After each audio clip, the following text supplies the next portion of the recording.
Down by 16 over the Braves. Yeah, a bunch of young kids that are hungry. Just turn music off. All right, welcome everybody on the porch. Called week's hiatus, but we are back. Mike Gill, Dougie Fresh, Earnshaw is not here today.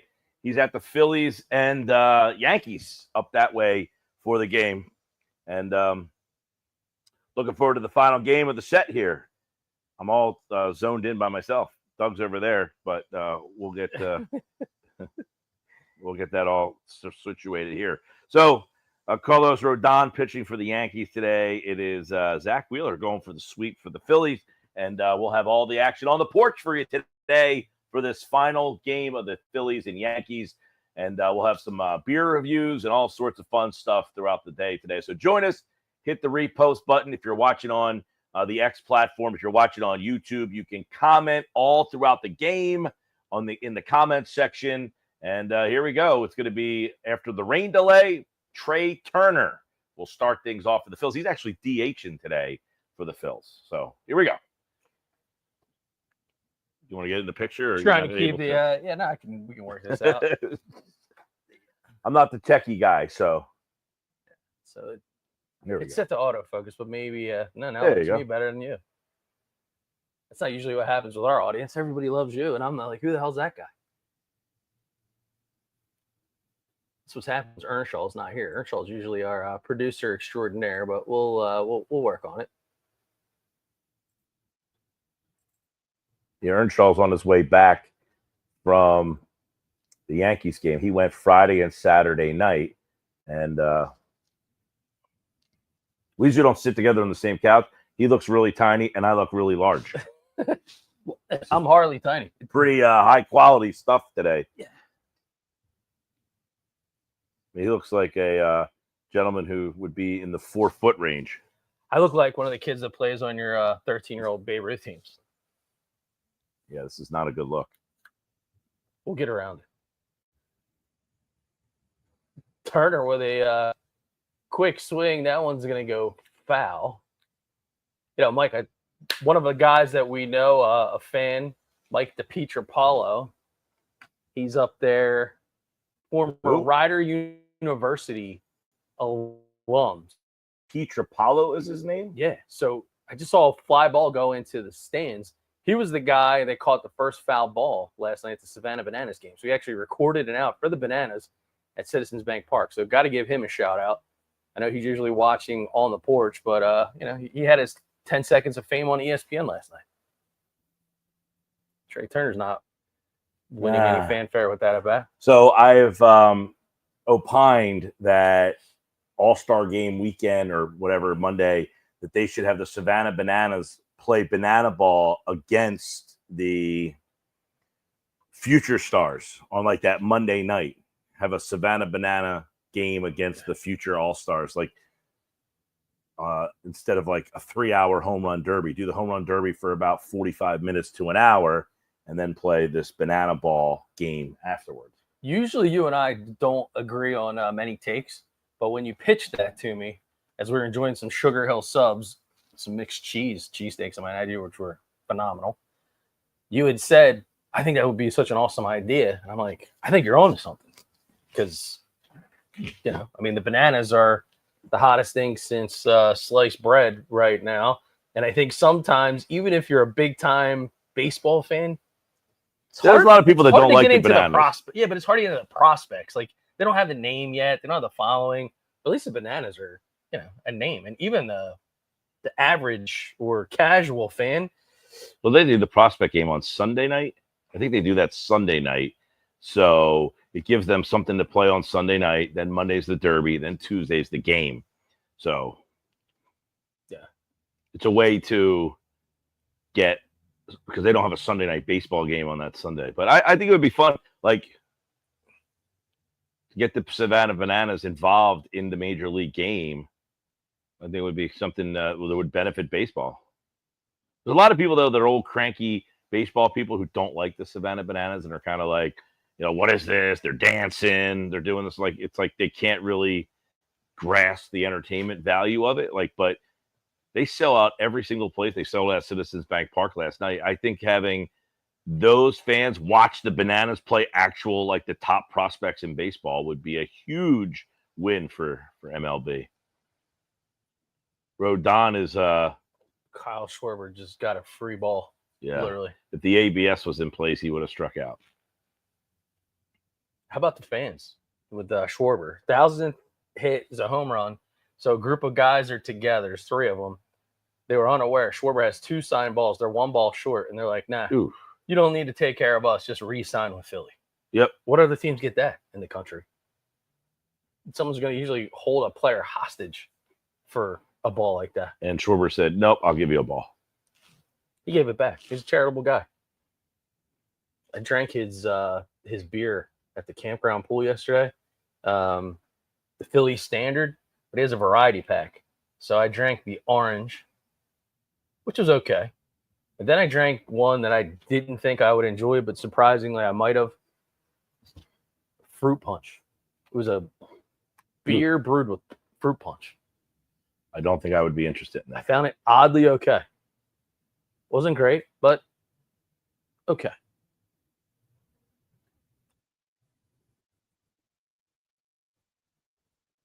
Harper heating things up finally.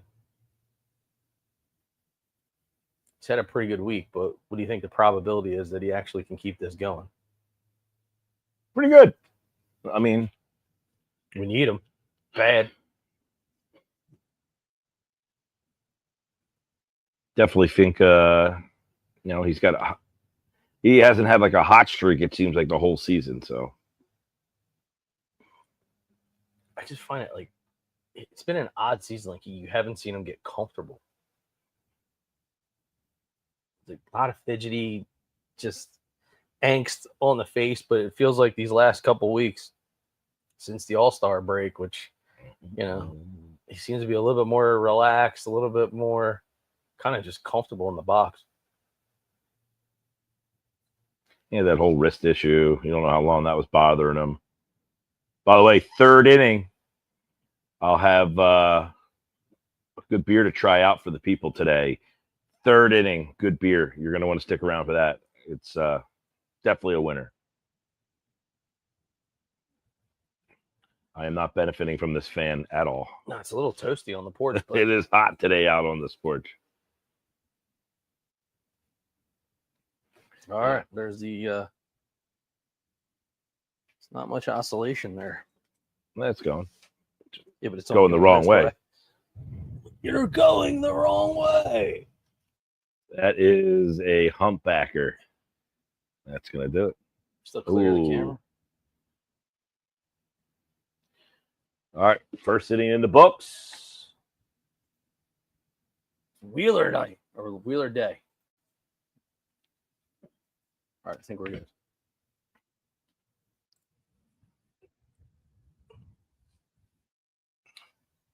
Usually Earnshaw's here and he does all of the stuff, but Earnshaw really screwed everybody this week. We had so much going on at the radio station that we needed like extra people. The guy's like in his early 20s. He's still celebrating his birthday like he's a 15-year-old. Yeah, he was. He went to 2 of the 3 games to Yankee Stadium, so he's on a train on the way back as he's watching this. Yeah. Matter of fact, I guess we should probably pay attention to our phone bit.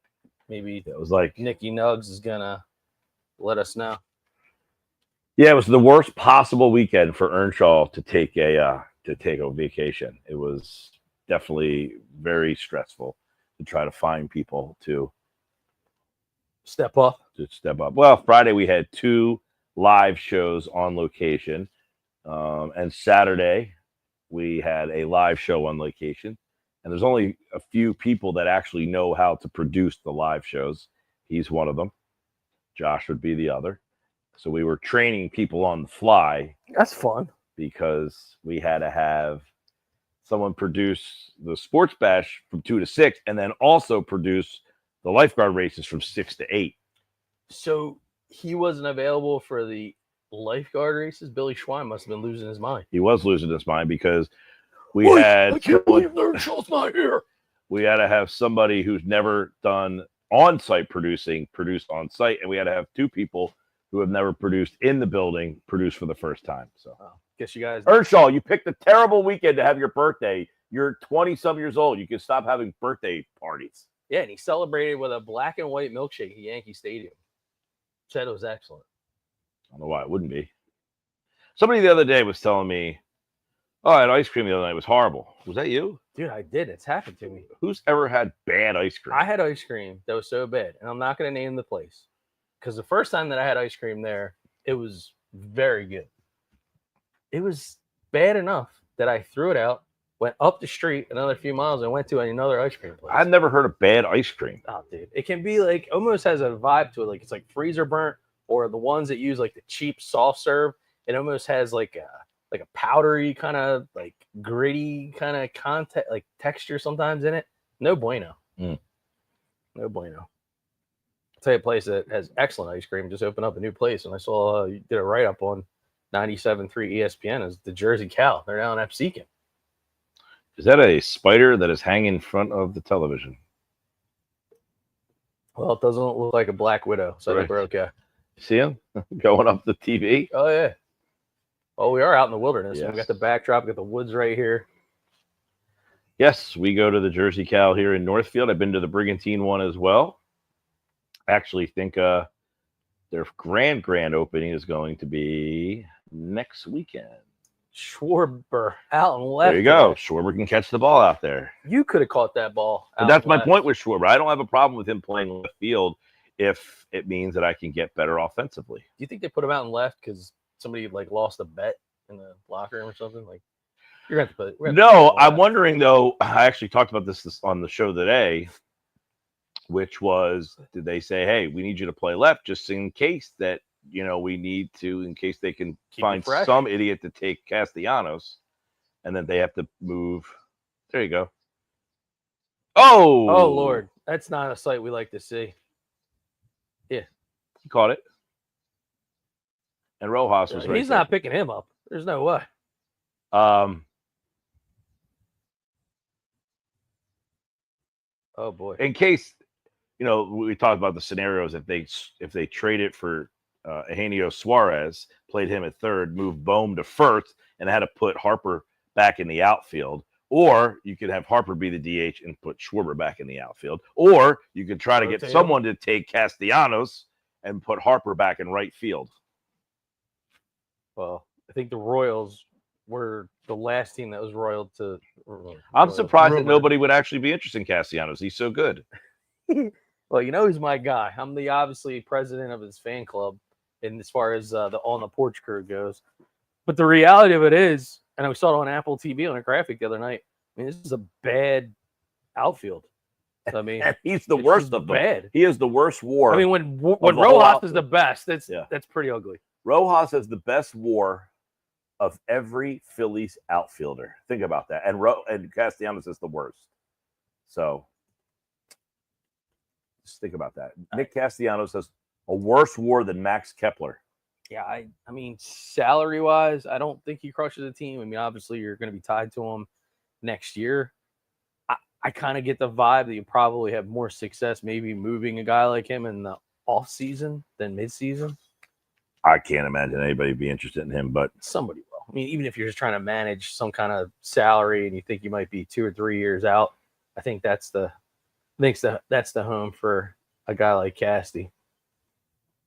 And well, if they could do something this year, and between now and Thursday, find someone to take him, that would be a surprise. we're really going to have to. The fun part is the interesting part right now, as here goes Casty to lead off. He'll hit a home run here now. Second. Whoa! What's the matter, dude? The Spider? I got you. is in my face. It was on my face, but I think I got him on. He's on my pants leg now. Dude, what do you got going on here on the porch? Dude, It's hot. Yeah, it's hot. My God. It's like arachnophobia that we're freaking this place. Do you think it was the same spider that came from over there? Yeah. No shit. I mean, stuff. Where else would you think it came from? Well, I mean, it could be more than one. It was quick. But I like how you put him down on the floor where our feet are. No, I killed him. He's dead. Ooh. Not coming back. Probably like Castellanos is not coming back from this 1-2 count. Schwarber. I think Dave Dombrowski was holding his breath, watching him go. Master of tea kettles out there. How much do you think each home run he hits now is worth on his annual new contract? It'll be an interesting. And then keep in mind, Is he a Real $40 million Muto is man? also a free agent, and he's starting to come around a little bit. And Suarez is also a free agent. They're going to have to make a decision on all three of those guys. $40 million man? I don't know about that. Well, look at Soto, look at Ohtani, look at some of these guys that have gotten some pretty ripe contracts at $60 million plus. I don't think 40 is too steep. Those guys are a lot younger. So we had the 2 TVs going today, but the other one we have an eye. Oh, That's the what I tell you? get back, way back. That ball is He's going deep. Casty. This is one of the greatest moments of the season for me, sitting right here next to you, I called it. watching Casty hit the dinger. But of course, I didn't put any money on it, so it's like I said we just ripped 0-0. Cassie. Said you got to get rid of him, so of course he's going to come up here and hit a home run. Casty somewhere. Earnshaw's going out of his mind because he would live for a moment like this. 14th homer of the year for Castellanos. Got all. He had the best numbers of any Philly against Rodon. Yeah. Even has blinker still on out there. Look at him. It was interesting. He wasn't in the lineup yesterday, Casty. They said he had some sort of knee problem, but yeah, I think that was it's the call for a day off. Although it's like, I mean, the streak is over. Maybe he needs a day off more often. See, he looks refreshed.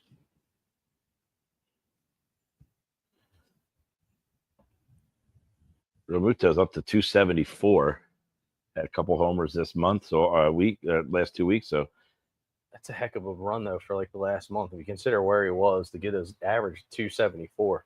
Oh yeah, that's some heavy lifting. So the trade deadline is on Thursday. Who's everybody's player that they want to see the Phillies go after? Let us know in the comments. Tweet at us. Hit the repost.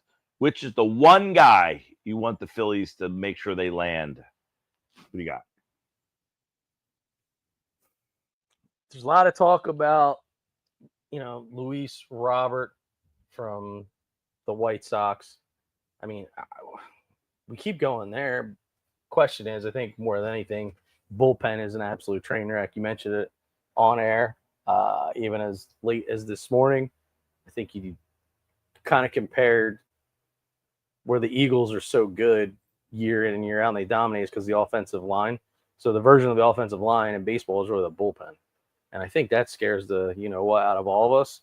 But it's going to be a price to pay. Like, we're going to have to, you're going to have to part ways with somebody. So is it Crawford? Is it Abel? I don't think Painter's tradable yet, honestly. I mean, there might be teams that want them, but you don't know what you have in them. But I do. I mean, I think you let Abel go. I mean, Otto Kemp, he's a guy batting now. His name's been out there. I don't think he clearly hurts you, but I mean, is he really valuable? I say not. Nice shot there into the gap. That one's going way back. And that ball's gone. Just keep ripping guys and they hit home runs. It's unbelievable. Let's try this more often.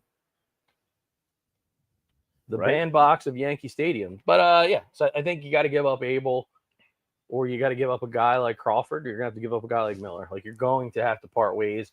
And I think the best part about that is then you're going to have to sign a big contract, because more than likely anybody that we do get, if they are on the back end of the bullpen, I mean, maybe they got a year left in their deal. If it's not expiring. Well, all the reporting has been that they're looking to get someone who has got not a rental. So they don't want to bring in a guy who's going to be like last year, Esteves. They gave up pieces to get him, and then he walked. Miller from Oakland. Yeah, I don't see that happening. But he's the kind of guy that's because he's controllable. Right. The two Pirates guys are both controllable, Bednar and Santana, Denise Santana. And then I think Johan Duran, he's a controllable guy. I think Clase is controllable. How much do you think that Cotham plays into it? Like the Phillies believing that they can find a guy like Luzardo, for example, that maybe he has kind of mechanical flaws or some kind of fundamental flaws that they think that this guy's like the pitching whisperer and he can put them straight. Has he fixed Luzardo yet? I'm just saying, but I pretty mean, rough. we've seen runs where it's like you do see a very good version of Luzardo. I mean, I think between his ears mentally, that's a bit of a challenge, but it seems to me like that's Imagine you're Zach Wheeler. You're in the Cy Young race. You showed up at the ballpark today, and you saw your defense behind you has Weston Wilson playing second base, Otto Kemp playing third, Kyle Schwarber playing left field, and Nick Castellanos playing right field. Like, what do I do to deserve this defense? it's like pitching, it's like being a starter for the Oakland A's. I mean, other than the shortstop. No way, dude. The first baseman. Did you see the night he had the Nick other night? Hurts. They're gonna be scared. 6 for 6 with 4 home runs and a double. I've had this conversation with my sons. I might even have mentioned it to you. Like, if there's a team that reminds me of the Phillies, like a younger version, I really think it's the A's. Now, whether or not they can keep the players when they move to Vegas, different story. But man, that is one heck of a team, and they're very under the radar, at least for us, because they're on the West Coast. Yeah. Rooker was a guy we both wanted coming in this season. Would have rather had him than Max Kepler. Although I guess Rooker was kind of more slated in a DH, and could he be an everyday outfielder? Everybody wasn't sure, but I guess he's turning the page on that. He also wasn't available. Just could have got him. It wouldn't cost much. I mean, what would you need it for Rooker for this year? They're not gonna use to back up the Brinks truck. What? For Rooker? What are you talking about? He wasn't a free agent. He was coming off of his last year of his deal. Yeah, but they tried to trade for him last year, and they were asking for an arm and a leg, which is why they didn't get him. Oh, he wasn't on the last year of his deal. They bought out his arbitration years. Okay. Yeah. Yeah. It's like a throwback. Yeah, there was Reggie Rooker. Jackson. They were asking for an exorbitant amount, which is why the Phillies didn't make the trade for him last year. They signed him in the offseason to that deal because they wanted him to buy out his arbitration year so that when they go to Vegas, they have a recognizable player. Well, now they have Wilson and Kurtz and Rooker, and they also signed Lawrence Butler to a similar deal where they gave him a long-term deal, bought out the arbitration years, and got him for Rooker's on a very, very, very team-friendly deal. But for the A's, he's making legitimate money. Yeah. If he was here, he would be a moderately paid guy. But for them, he's one of their highest paid players. Yeah, they weren't getting Rooker for. You would have had to give up like Andrew Painter and Aiden Miller. So we're watching they're on a commercial break. Just saw an ad for a company we won't mention, but promoting Happy Gilmore too. So are you in or out on Happy Gilmore 29 years after the original? PG asked me this on Friday's show, and I don't have a lot of interest. Happy Gilmore, I was in the first one was good. It wasn't great. I mean, I was a bigger fan of Billy Madison. I thought was the better. I think that Adam Sandler kind of fell. He did Billy Madison, that was good. Happy Gilmore was solid. Then after that, they started to kind of get probably more your humor. Not funny, but you laugh. Are you like a Will Ferrell guy? You like Will Ferrell? He's okay. Sandler, the thing with me is same thing with Vince Vaughn. A lot of these guys play the same role, and that sometimes can get old. You're like, well, what happened with Sandler was he started going off that role. Yeah. And he started getting into some serious stuff and 51st Dates he did. But apparently the cast is filled with it's a very notable cast. Well, yeah, and I think the other part about it is golf as a major sport was just kind of percolating when the original one came out. And it was funny. They actually couldn't get most of the pro golfers back then to even take that movie seriously, to want to be like cameos and be a part of it. Like Lee Trevino was one of the only, the only guys. Now, you see the golfers are like knocking down the door to want to be a part of it. So that's why we've had some pretty loaded cameos. Ironically, that was released on Netflix, not in the movies. Yeah. I mean, I guess that's probably a telltale sign of the shoes this guy Stanton has on, dude. These things are like steel toes. They look like umpire shoes. Whoa. Just a bit outside. See the meme of after the All-Star game with Jazz Chisholm, which was like Jazz Chisholm in the home run derby, and they had his face superimposed over Willie Mays Hayes in Major League, where he kept hitting pop-ups right into the screen. I didn't really watch him in the Derby, so it was painful.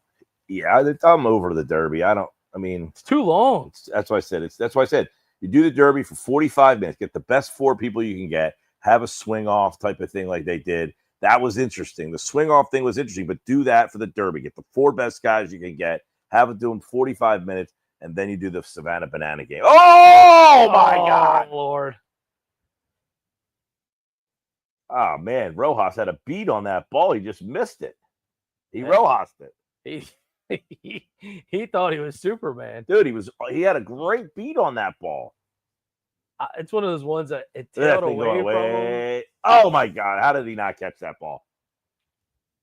It's just like a singer. It just had a lot of topspin on it. What are you thinking of the maroon caps with the? They're obviously not a match. Not a fan. I mean, I can appreciate it's Hall of Fame. I don't know why they weekend, wouldn't get the uniforms to match. Like, get the maroon top with the. Yeah. I don't know. Speaking of Jazz Chisholm, that was Earnshaw's boy for the trade deadline last year. He wanted Jazz Chisholm for the Phillies. They hit him. He wanted Jazz Chisholm last year. Bite on that. Yeah, it did. Stinker, man. Some nice Jordan's cleats he's got on there. Oh, and then he got it on the toe where there's no Evo shield. So then someone's gonna, what someone's gonna do is build a freaking steel toe Evo toe shield now, based on the fact that this guy got hit in the toe. I couldn't believe we were at Dick's the other day. The amount of money those sliding mitts are. Oh yeah, dude. There's nothing that's cheap. $75, right? They ranged from $59.99 to $89.99, and I know that there's ones that are even more than that that just don't carry them at Dick's. Yeah. But Jordan brand has a sliding mitt. Jordan brand sliding mitt. I would almost be embarrassed to walk in. I mean, first off, the fact that you got kids wearing these things is hysterical. Like, they don't even slide head first. Some of the rules leagues don't even let you slide head first, and they still have a sliding mitt on. But if you walked in and you were a parent and you said, "Oh, I just bought my son a sliding mitt and it's a Jordan brand,"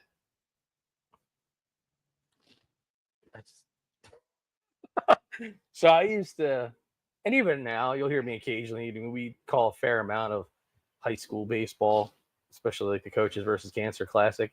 And still, when I see this, and I'm involved in a lot of broadcasting. That he hit him.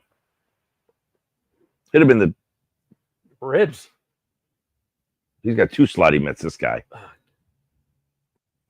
Didn't help him get protected from the ribs, though.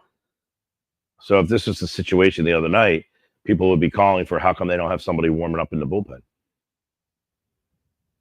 Oh boy, that was a Miller Lite 12-ounce shot right there. I mean, I don't think I've ever seen a guy get hit in the stomach. That's kind of weird, right? I've seen it get clipped in the ribs, the keister, the back, shoulder, hell, even the face. I think I've seen someone get hit in the belly. Hard to do. Yes, he did. Bases loaded, nobody outs, by the way.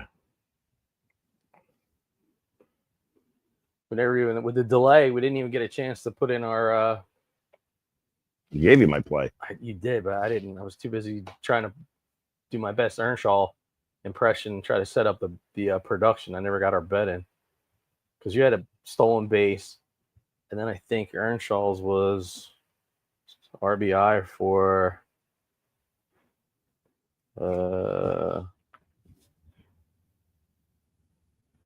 Harper, 2 RBI.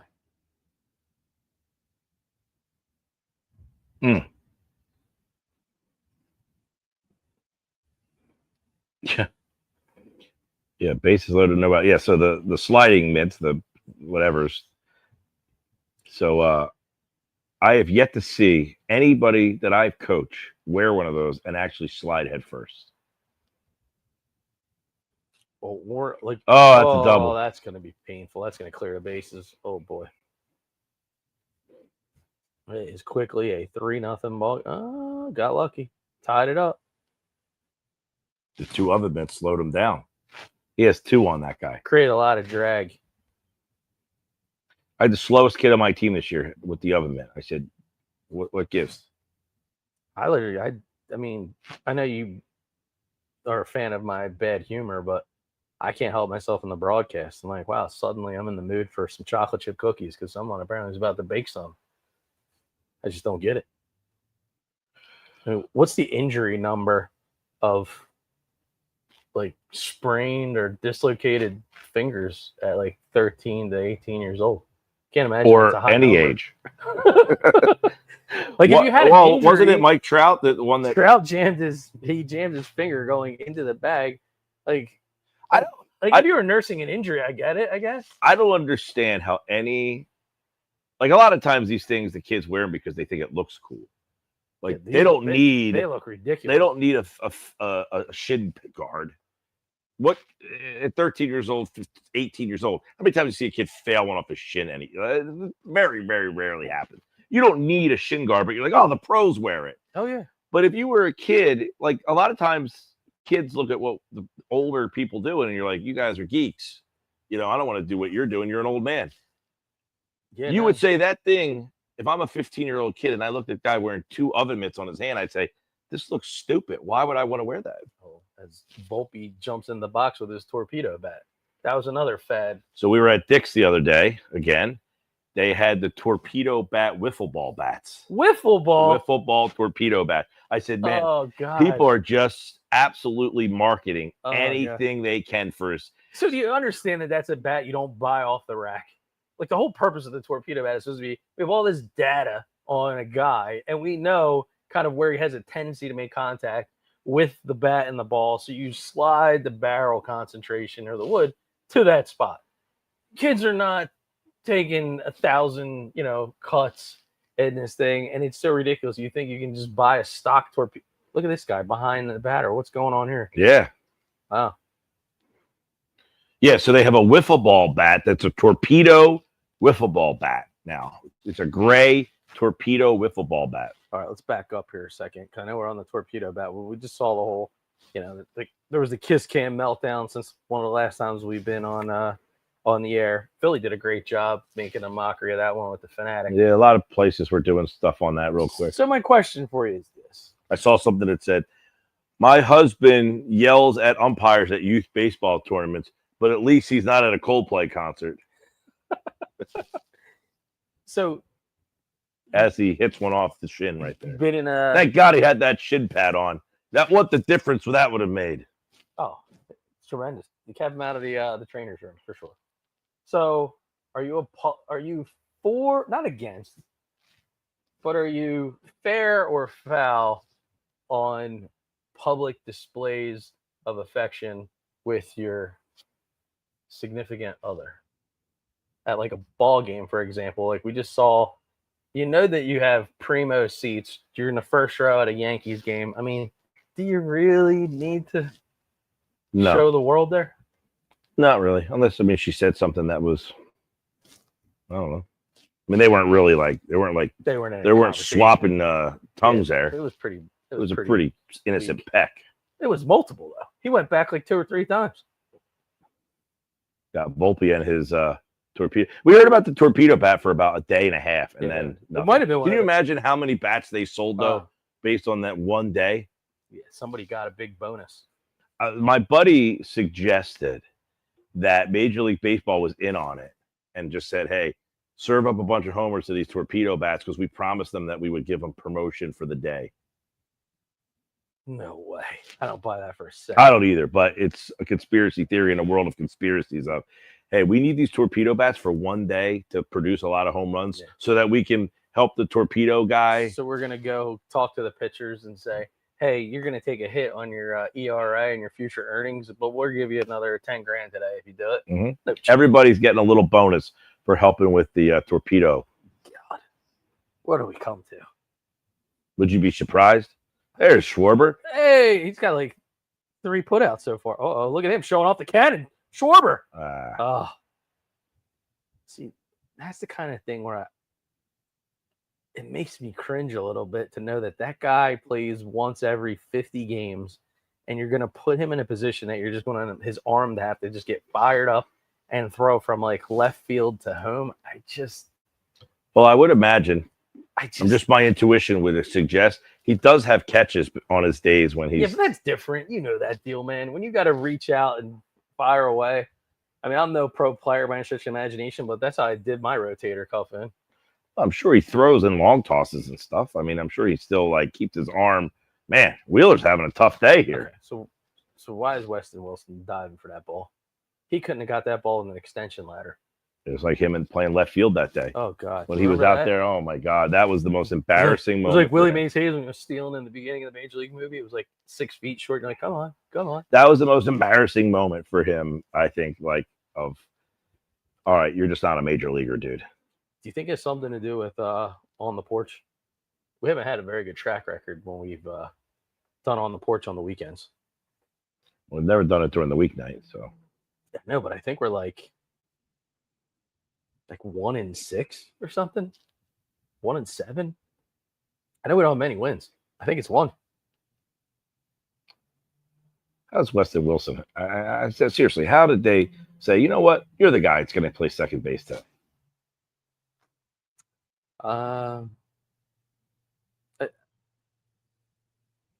It's just one of those things. I don't know. It's like, I know they wanted to get the lefties out because of Rodon.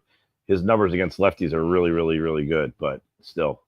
So Wheeler's at 32 pitches in the bottom of the second. Gotta think he's not maybe he gets. I guess he's got. In theory, could get to the 6th.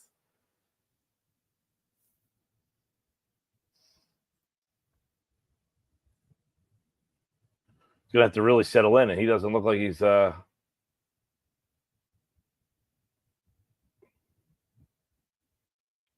people are talking about the fact that they finally took a visit to the mound.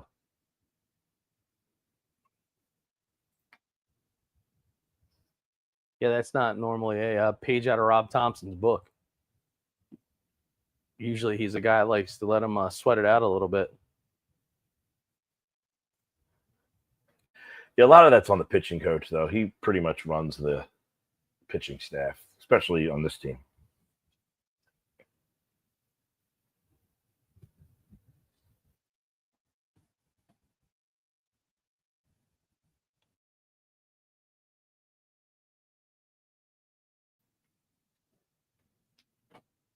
So,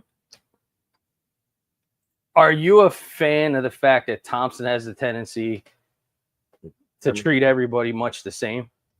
You're talking about where, regardless of who the pitcher is, he's a guy that kind of just likes to let them figure things out, as opposed to I don't think it's really Thompson.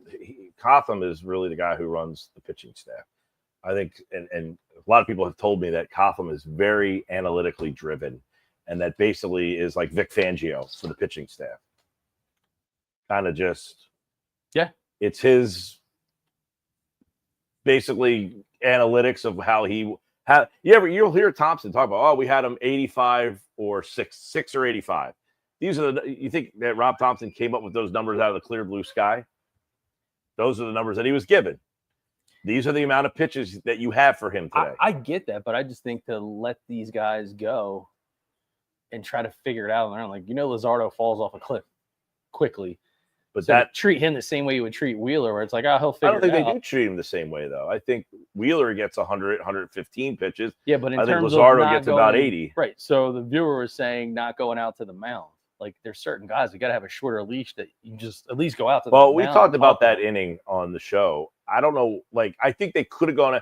The first guy doubled. The second guy walked. It's first and second with nobody out. The next guy he gets out, strikeout. The next guy he gets out, pop up. It's first and second with 2 outs. And that happens all the time. Then there's the pop up that Real Muto misses. That would have got them out of that inning. When he walked the bases loaded is when you could have theoretically said, all right, you could go out to the mound here. He didn't. Oh, good job. You turned off the fan. Yeah, that's where they probably could have gone out to the mound, but I don't know. I don't think they were going to get a pitcher warmed up in time to really make a pitching change. I don't know that you're looking to change him. I just think sometimes that mental reset where it's just like, hey, man, don't over. Oh, I'm saying think that this. is where he loaded the bases. They probably should have gone out the mound there and said, hey, listen, let's get out of this thing. It's 5-0. Bases are loaded. There's 2 outs. Sitting over right here. This is the guy you need right here. And then he walks that guy. At that point, you probably said, all right, you got to get somebody warmed up. But it's 5-0 with 2 outs. Are you really thinking I need to go to Jordan Romano to get me out of this mess? That's why I think that inning, especially with the pitch clock, you got to throw a pitch every 15 seconds with guys on base. So those innings just kind of unravel quickly. You don't have this time to walk around the mound, take your time, stall, delay. You got to get up there and keep throwing pitches every 15 seconds. So it's hard to get a pitcher loosened up, especially like Romano, who's used to closing games. So he knows when he needs to start pitching if he's closing the game.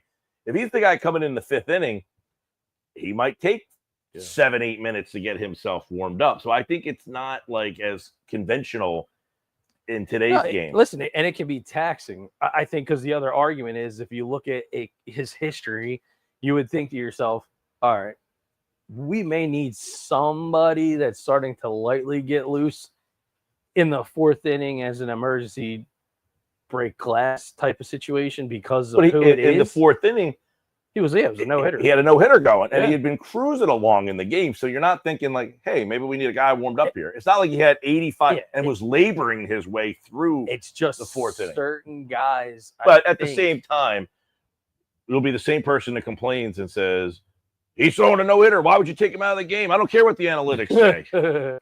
Yeah. So you're damned if you do, you're damned if you don't. If you're a team that follows the analytics, you either follow them or you don't. By the way, 3rd inning, let's go to this week's beer of the day. It's the Seed. The Seed. Little place to rest. It is an outstanding ditty from the people at the Seed who make, in my estimation, the best IPAs in all of South. Any place I've been to, these are the most consistent, best IPAs. Now, other places make great IPAs. They make the most consistent and the multitude of them. I have another one in the fridge inside, a different one that we'll try a little bit later maybe. This one here, 3.7%. Very 3.7. 3.7. That might be the lowest you've ever Very drank. crushable. You can hang out at the beach all day with these bad boys. And so what was the smell? Oh, geez. I mean, tell me you don't smell the difference in that. Oh yeah, that's pure. Now you know what we're talking about when we say that's the pure. smell test. Right here. That is, this one right off the bat is a winner.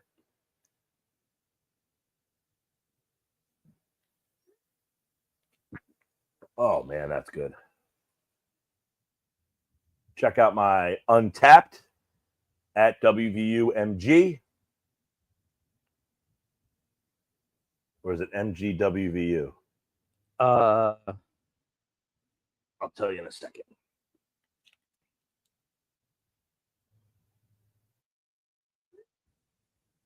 I think I would know that. MG973. MG973. You're That's my untapped. Put a banner up there. Yeah.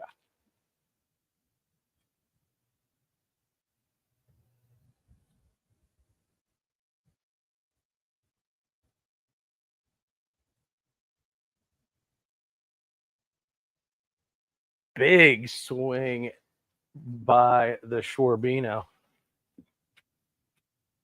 So now 3-2. Setup is definitely 3-2, 2 outs. The confidence that this guy has is just off the chart. true. Schwarber. And is he now the guy that no matter what you're doing, even if you kind of have the Phillies game on in the background, you immediately stop and you invest that couple minutes because you've got to see this guy hit? I think so. Oh, it's not Or what I wanted to strikeout. see. And then, so where does Schwarber sit for you on your all-time Phillies favorites? Is he on your Mount Rushmore of the Phillies? Oh, I wouldn't say he's in the top 4. Oh. Who is your Mount Rushmore of Phillies? Past to present. Of all time. We'll go one by one. I'm going to go, for me personally, Chase Utley is definitively on the Mount Rushmore.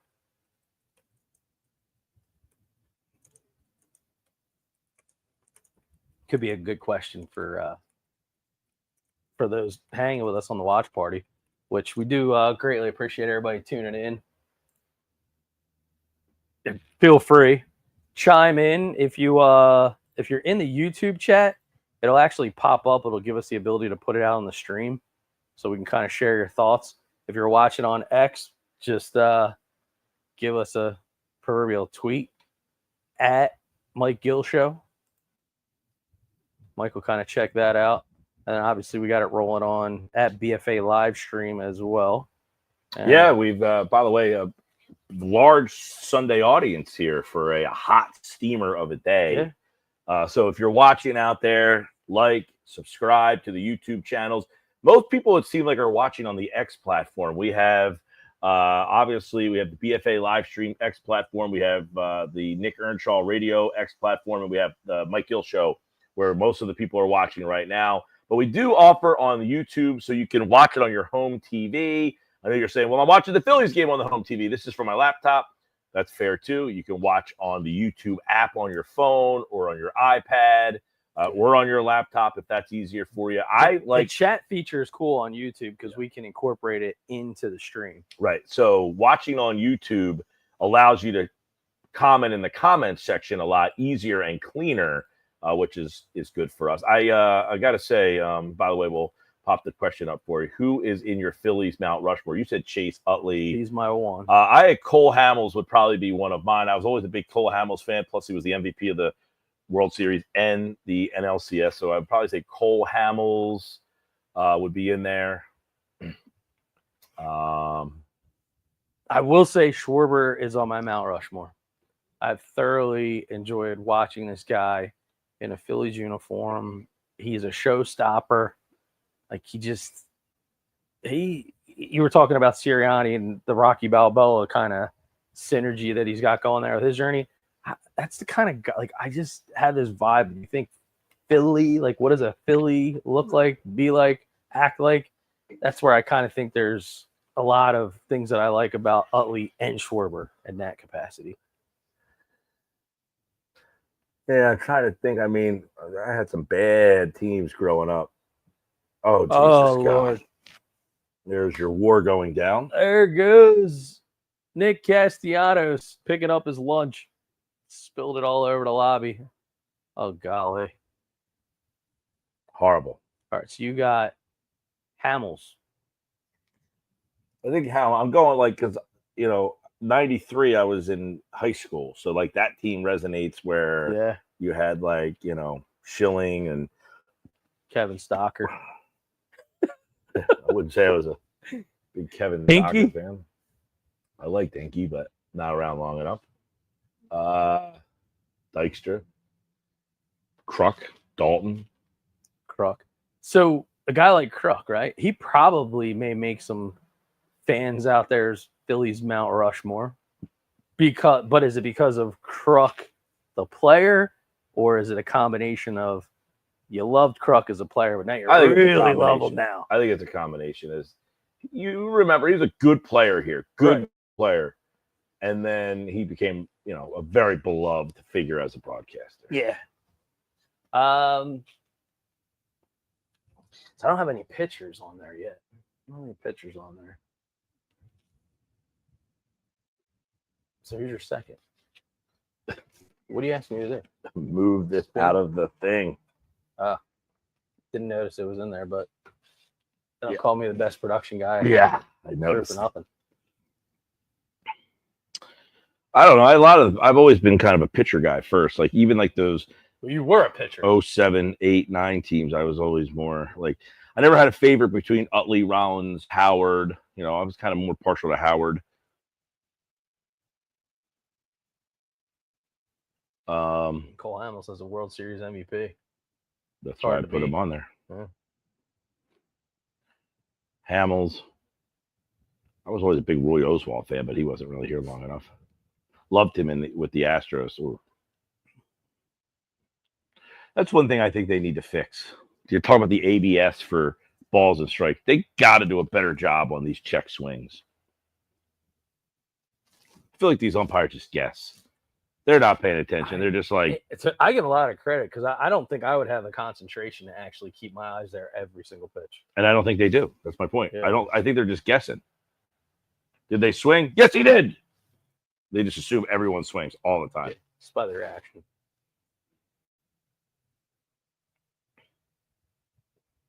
Just a little place to rest, by the way. So went to the Seed to go get it. They sell them in 6-pack cans. So I went over to the Seed the one weekend. They had a full fridge of them. This next weekend I went back, completely gone. Really? Yeah. Completely gone. So if you're watching, you can tweet at us or post at us or hit us in the comment section. Right now, I saw this post on Facebook today. What are the 10 South Jersey beers you have to try? South Jersey beers. Like at a brewery. One of the South Jersey breweries that you would say, let me see how they word it. Is it an actual brew or a place? Like an actual brewery flavor? Yeah. Because, well, flavor-wise, you would get it at the place. Tonewood Fuego. That's on there for me to go to. Go to is Swoosh. I love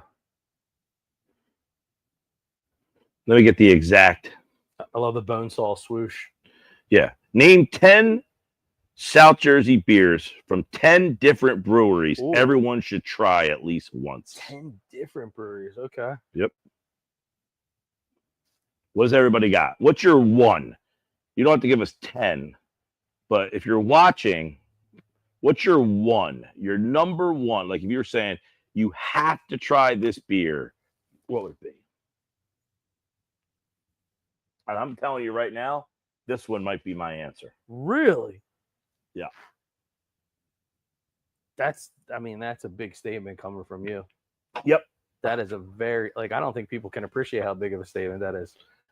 I have another one that I got. So I went to go get this. I bought 2 6-packs there of this little place to rest.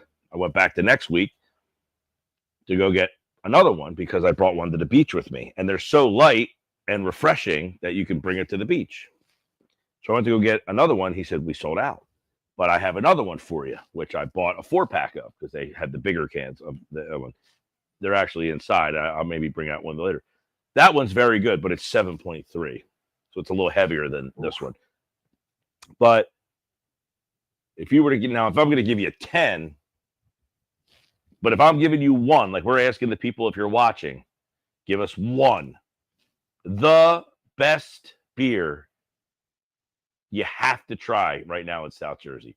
Oh, here's the throw at the plate. Rojas! Oh, and he did get him. Oh, there he is. Mr. War himself saving the day. Dude, he flung that thing. How about That was like a Michael Vick fling of the football. the Yankees can't believe it. Look at this. This He's is like, how you get behind a Hey, ball and Schwarber, throw it home. this is how you do it. That's a nice tag by JT. Oh, we'll see here. He's up. Did he get him in the head? He did get him. Right in the neck.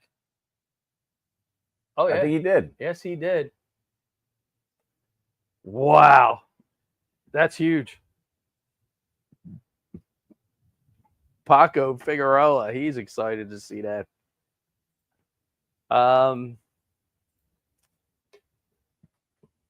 So is it one off of the beaten path, or is this like mainstream? See, it changes. I feel like you have us kind of into all these different places and beers and things and try. And just like when I feel like I really like one, then I tend to run in and find another one. I'm like, oh, now this one's really good too. Well, I'm a big IPA drinker, so generally like Friday night I was over at Sopo in Summers Point, and their beer Flake News would probably be in my 10. Yeah, Flake News, that was a good one. It would probably be in my 10. Now, I was there with my buddy Friday night, and they had a porter. I think you were drinking the porter. I did drink the porter. That was very good. It was called like something nickel then dime. Nickel and dime porter, something. That was a good porter. So where you like those IPAs, I like the heavier stouts, porters. Mm-hmm. And so I talked to John over at Sopo Friday night, and he said they're working on a new hazy, because they do have Flake News. That's like their signature beer. It's always on tap there. But he said they're working on another IPA that it's going to be a hazy IPA. So looking forward to that. That would probably be in my 10 right now. I mean, the Seed is tough because they change their beers so often. Yeah. So it's hard. Like, I could go there one week and get this, and it's not there the next week. So that's the hard part with them is they make, but almost everything they make is so good. So live by the nickel, die by the dime. It's the porter at Sopo. I was at Myers Lighthouse on the 19th, which, by the way, for all our viewers, we were not there on the 19th. We had a little bit of a scheduling conflict that day. And we'll have details on when we will be doing our show live from Myers Lighthouse. But I did go out there that night, and we had a good crowd out there that came out on that Saturday night. They did the Sausage Brothers out there, and there was a good crowd for that. And that was the night the Phillies played Mike Trout and the Angels. Nice catch. But they have a good beer right now. It's their anniversary beer. Yes, their anniversary beer is good. That's their anniversary IPA is pretty strong. Their stout, Lucky Shot Stout. That's another one that I really enjoy. Has some chocolatey vibes to it. My mom was, I was with my mother yesterday. We went over to Tuckahoe Inn to watch the Phillies game. And she had a little Ludlam Island. I think it was a blonde ale. My mom's more of like she likes to have like a Blue Moon style. I was at the Seaville Tavern yesterday and did have a Ludlam Water Guns and Rainbows on draft. That might be up there in my 10, the Water Guns and Rainbows. That's on mine for sure. Bonesaw Swoosh is up there for me. Bonesaw Swoosh. Tonewood Fuego. Tonewood Fuego definitely in that 10. That Tonewood Fuego is delicious. That Tonewood Fuego would probably be one of the closest to a Seed level. Now, the beer that Gusto made with the Seed, I don't know if they still have that on tap. I'll have to check their menu. That Anemakori, that was really good. Yeah. I saw that Wanderback is really starting to grow their offerings. So they're currently brewing out of EHT, but they're going to be moving into Vineland in the next probably 6 months.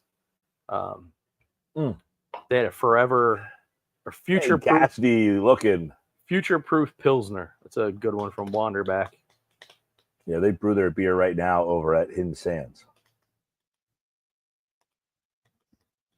It's all about the water. What are they going to do when they don't have the Hidden Sands water? Maybe they're going to buy the water from them. Good question. difference, man. I would think so. I think they would have to account for that. Especially a hot day like today. I'd love to be at Hidden Sands right now.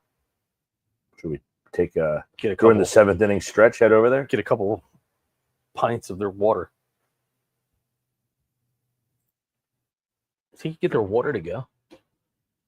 I don't know. Bring him a jug. Hey man, can you fill my 5-gallon? Don't know. Well, it's funny when you walk in there. How many breweries you go to, and they're like, "Have you ever tried our water yet?" Yeah.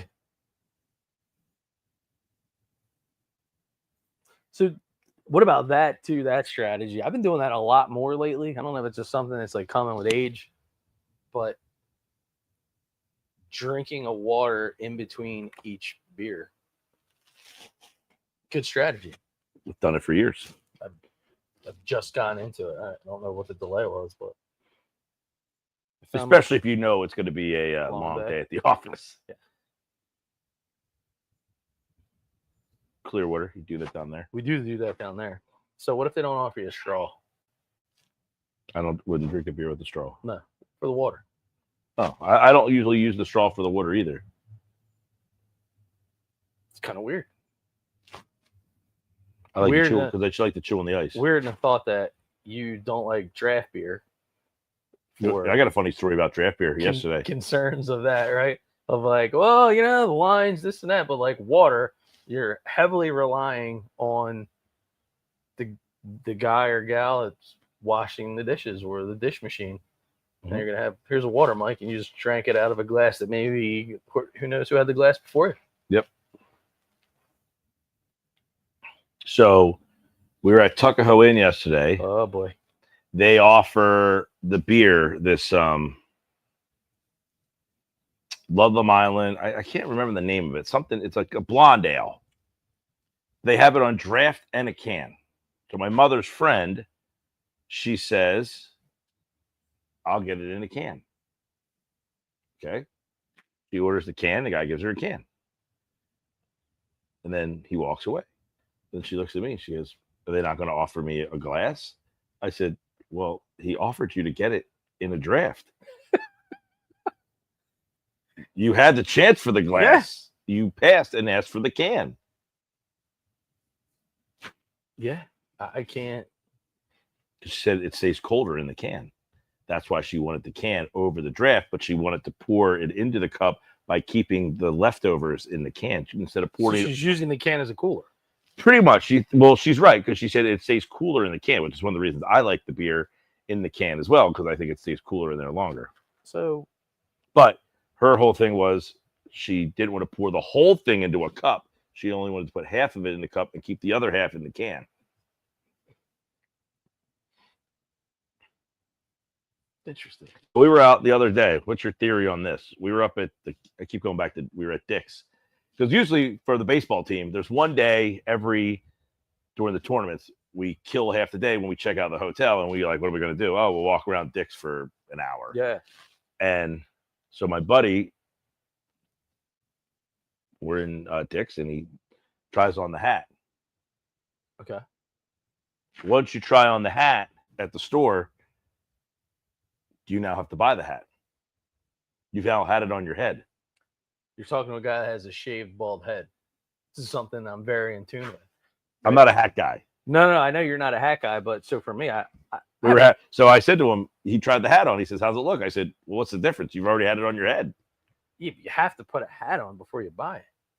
So do you ever think about the other people who have tried the hat on before you did? I do. And here's what I do. Admittedly, I never try on the first hat that's on the rack. I always look for one that's like farther back. That's not a bad strategy. So I'd always do that.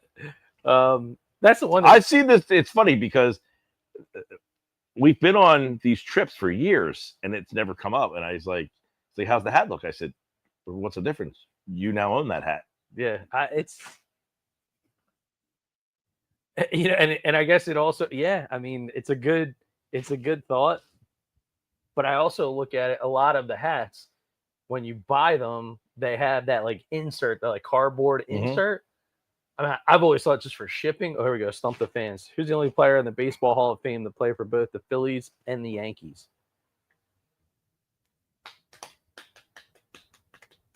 Steve Carlton play for both? No.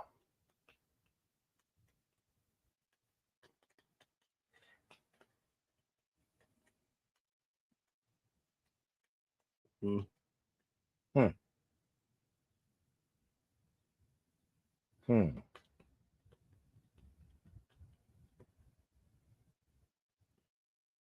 Interesting. Pedro?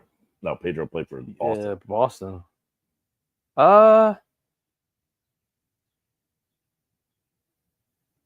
Yeah, he pitched for the Mets too, right? Yeah, no, definitely didn't play for the Yankees. That's a good. Now I'm like, see, that got us off our game. But yeah, so that cardboard insert in the hat, I guess it serves a bit of a dual purpose. But I mean, yeah, man, once you put that hat on, I mean, it's like 5-second rule. Something falls on the floor. Same thing. If you get the hat on and off in like 5 seconds, it's not really like you put it on. And then the worst part is, what about the violation of the guy bending the thing? Did he bend it? So I never bend it. No, he had it. It was It's flat brim. Because sometimes, you see people like automatically, how's this looking? Then they bend it. Yeah, and they're doing the. Oh yeah, can't do that.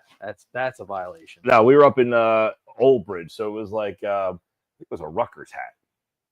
It was just a black hat with a red R on it. It's like, oh, this Rutgers, kind of.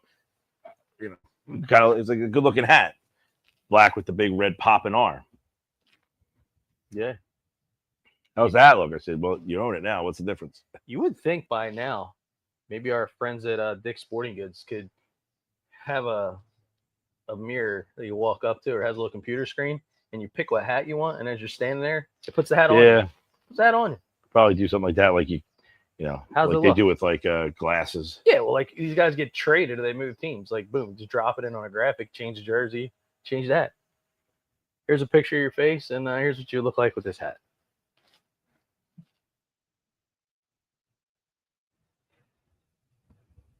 I have some connections with a couple of people at Dick's Sporting Goods. Maybe I'll pitch that to them. I'll give you credit if they decide it's a good idea. Yeah. Sure, there's a better way. Well, there's like certain things that you can't try on if you're going to buy it. And things aren't returnable. So I guess a hat technically is also not returnable for obvious reasons. Or is it? I don't know how that works. Someone buys you a gift. I buy you what size? Lock it right there. What size hat are you? You want to lock that? Yeah.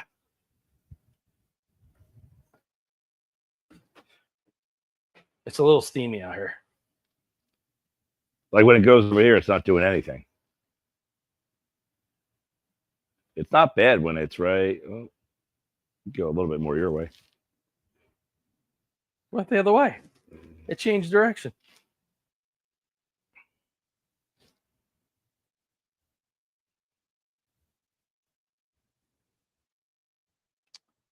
The only player to play for the Yankees and the Phillies in the Hall of Fame. I'd be cheating. I couldn't. I'm trying to like draw it in my head. They showed it on Apple TV the other night. They had a bunch of guys that had played for both teams. I did see that, but I gotta think it's a pitcher.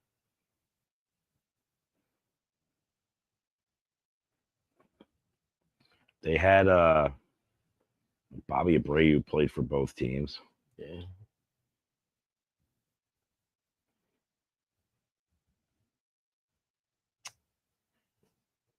I got it. I think he's in the hall.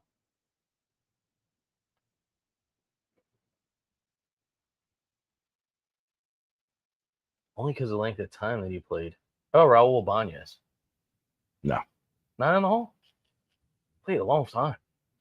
It's kind of hard to play that long and not have the kind of numbers that get you in. Raul Ibanez? Played a long time. It doesn't mean he played at a Hall of Fame level.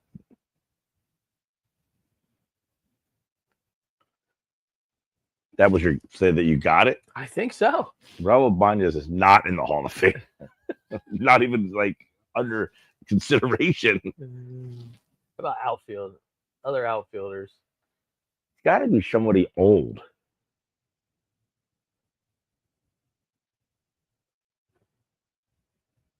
Like before my time, because the only Hall of Famers that I really remember that I've actually seen are like Carlton, Schmidt. After that, the Phillies don't really have any Hall of Famers. No. So it's got to be somebody before that. Yeah, some of the guys, oh, God. Hopefully Sosa's scared, not hurt. JT's asking for another ball while one's in play. I don't think he can do that.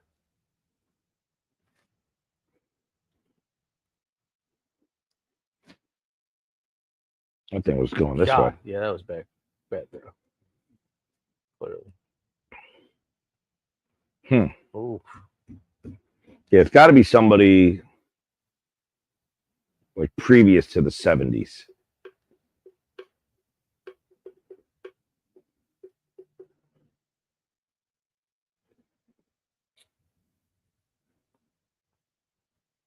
Although, I mean, it could be Raul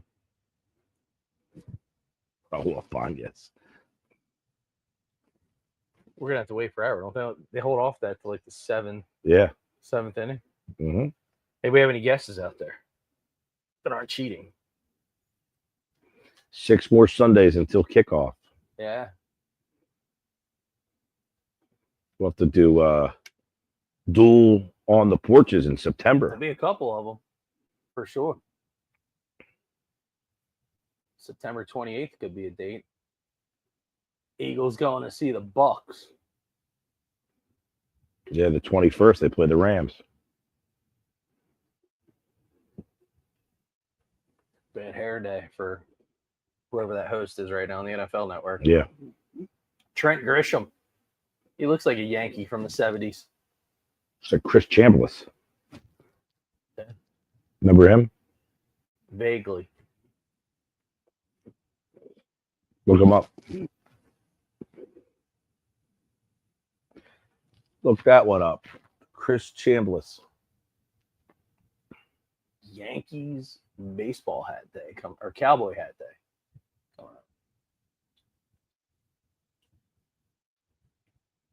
Charlie Hayes played for both teams. Not a Hall of Famer. Not a Hall of Famer. We'll just go back to that graphic from the other night. Yeah. Bobby Abreu was Charlie Hayes. Yes, he did. By the way, it's a strike anyway. This guy wasn't paying attention. Steve Carlton didn't throw for the Yankees at some point in his career. Steve Carlton pitched for the White Sox, the Cardinals, the Giants, the Twins. I do not believe he pitched for the Yankees. I could be wrong. Maybe he had like a.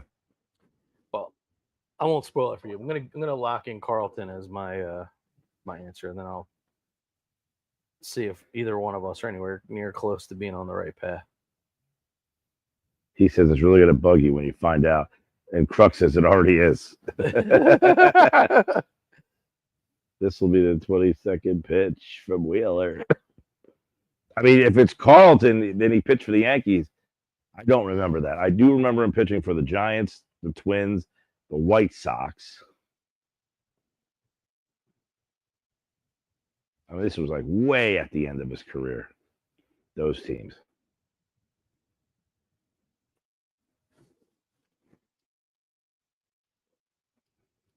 Oh. Yep. It's before the 80s. And it wasn't Carlton, but it was a pitcher. I would have not gotten this. Not even. Like, you could have offered me a new truck from RK Chevrolet in Violin. I would not have gotten this right to get the truck. Nope. He was on that graphic the other night. Really? He was. Because now that I saw who it was, I'm like, oh, that's why.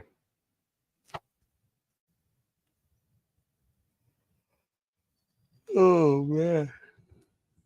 So I'm finishing up the yacht juice that I had from a previous episode. Let it get a little too warm, but she's still good. I feel like yacht juice. Big Chris is up in North Jersey. I got a double nickel coming up. There's another yacht juice in there. Yeah, I'm gonna switch up double nickel. I'll keep it in South Jersey. Looking forward to this show tonight, by the way. What is it? It's on the Shark Week is wrapping up on Discovery Channel. This is called In the Eye of the Storm. I've been watching a lot of Jaws stuff recently because of the 50 years. Did you see the one where it was like the documentary behind the scenes? Like no, what was that on? That was it was on National Geographic, but you can get it through Disney if you have the Disney Plus. I think I have Disney Plus. Or probably Hulu. Don't have Hulu. Maybe it's on that Geo. You have YouTube TV, so you have that. Yeah. Might be able to find it on there. That was good. I want to watch that. Young filmmaker, kind of was like walking you through the mindset, the challenges. It was really cool. I mean, there's so many like documentaries on YouTube that have been done by like, independent outlets that just like talked about different things, but I wanted to see that particular one. Is Otto Kemp? Otto Kemp. Ooh, he smokes that ball. Gets a hold of one. That one goes back, way back, and it is gone. Kemp with his 2 home run day. Kemp. Wow. Jeez. 434 feet for Kemper. He's feeling it. Yay. No doubter. You said earlier you don't see him as much of a... No doubter. Well, I was saying he was a guy that's just like, would you get value for him? I don't know, but keep hitting the ball like that. He could be the next Rooker. Dude, he just launched that. Hey, if he can hit at this level, like at where he's been going, that would be a huge boost. What a great story. Yeah, the guy's playing D2 school. Pulled himself off the scrap heap. Injuries. No offers. Never gave up on himself. And how about the other cool part? Never went to Citizens Bank Park until he actually got to play there. I appreciate that.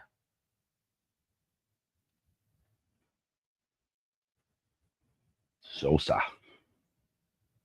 Ooh. Oh. There's a base hit.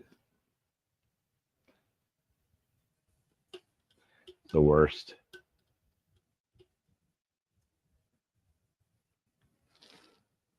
Oh, he hit off the top of his glove. Man.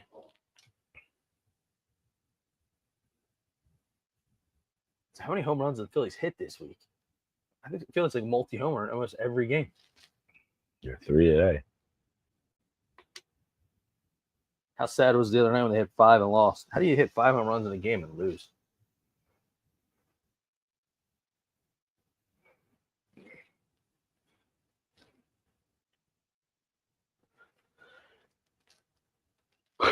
You're on the air, camera one. Jeez. He threw over to first base. They showed the dugout.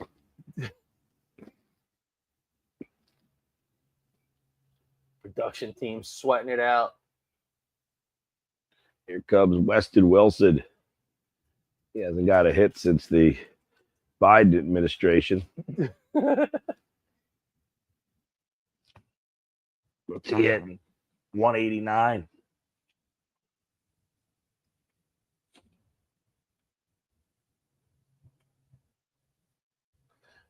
Although now that we just ripped him, he'll probably do something good here. We're here to help.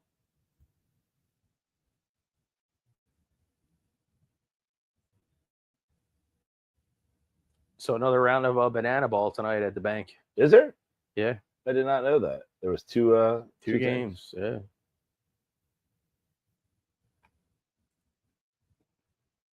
Oh! Foul. Oh, let's rip somebody, they'll do something good. Otto Kemp, ring the bell. That Phillies tailgate on that already? Did you see on X? They already had that home run clip up? My Lord. Yeah, man, they're great. They're quick.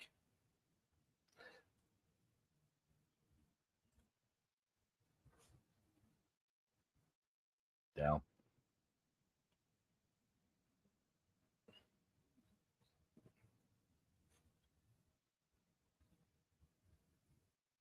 No Nick today. Where's Nick at right now currently? Gotta get Yeah, him he was on the train back from North Jersey, but by now. Get down. Gotta get Nick on our Life 360 app. There you go. We could bring him in on the on our platform. He could join us live from the air conditioning. Good news that I won't have to go to the gym tomorrow. Pretty much sweat it all out right here. Down. We got runners at first and second with nobody out, campers. Got a bunt here with Rojas, right? Oh, you got to bunt Rojas here. Should be smart about it. Bunt gate time. Speaking of Earnshaw, I'll be screaming at the TV, and it looks like they're going to have a conversation. Fearful for what may happen if you let Rojas get a hold of you here. The Xfinity 5-year price guarantee. I need to get some, I got to go hydrate. Get some water.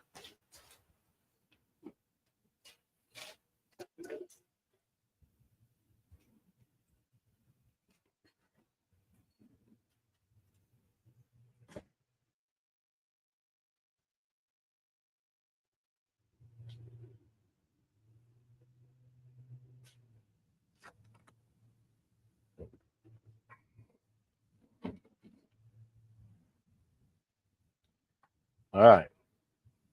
Big crowd watching today. Thanks to everybody who's been tuning in so far. On the porch. Check us out weekends right here on the Mike Gill Show YouTube channel. He offered it. Strike. Got to get a Rojas bunt here, man. You got to get this down. Now you're down in the count 0-1, so it makes it a little more difficult because you're probably not going to get a great pitch to bunt here.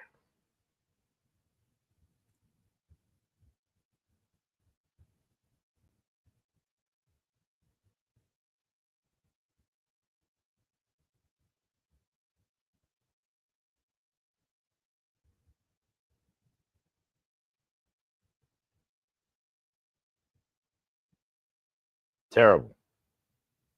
2 good pitches, by the way, by Rodon. I mean, he throws 2 right at the knees there.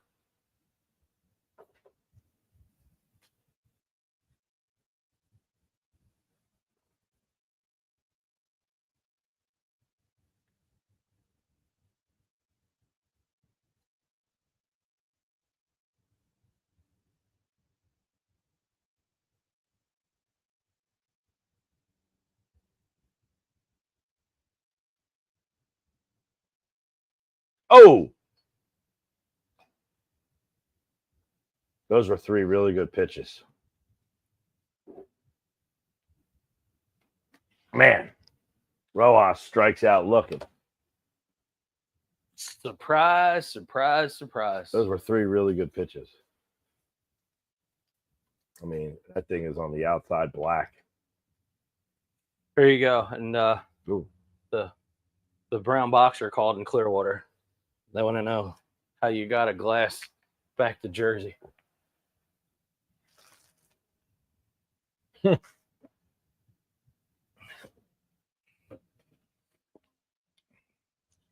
Speaking of Clearwater, man, rest in peace, brother. Hulk Hogan. Yeah. Crazy. What a weird story this has been this whole week of like what happened.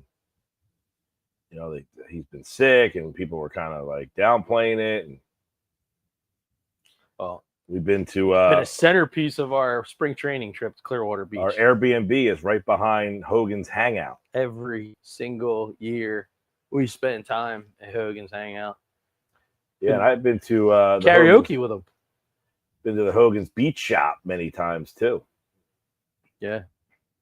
We got a funny picture. Let me see if I can put it up on the screen.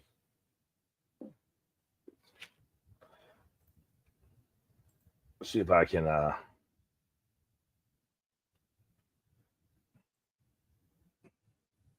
Trey Turner, get through. Oh, boy, what nice a play. Oh. Well, they're going to challenge it. Maybe. Safe.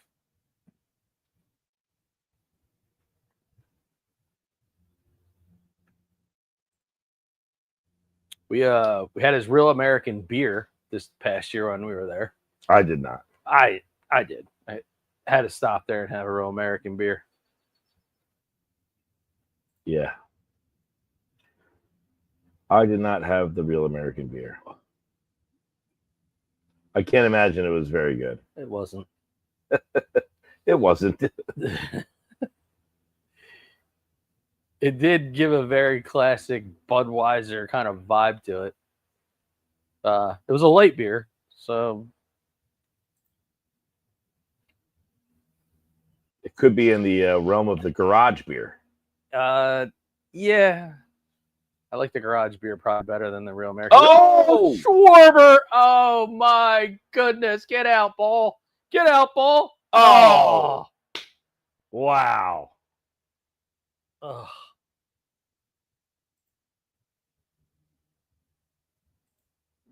Man. So let me get this straight. We had runners at first and second with nobody out. We didn't get a run. Is that what happened? Just checking. Awful bunt job by Rojas. Did he attempt? Yeah. Oh. Well, the first one he pulled back, but it was the strike called strike. So he attempted. Or he didn't attempt. He pulled back. But he should have. It was a called strike. Jeez. So as you're looking for that, I'm in the process of I'm in a dynasty football fantasy football league, right? So you hold on to all your players, and then you get 4 rounds each year. That's heavily predicated to draft the rookies.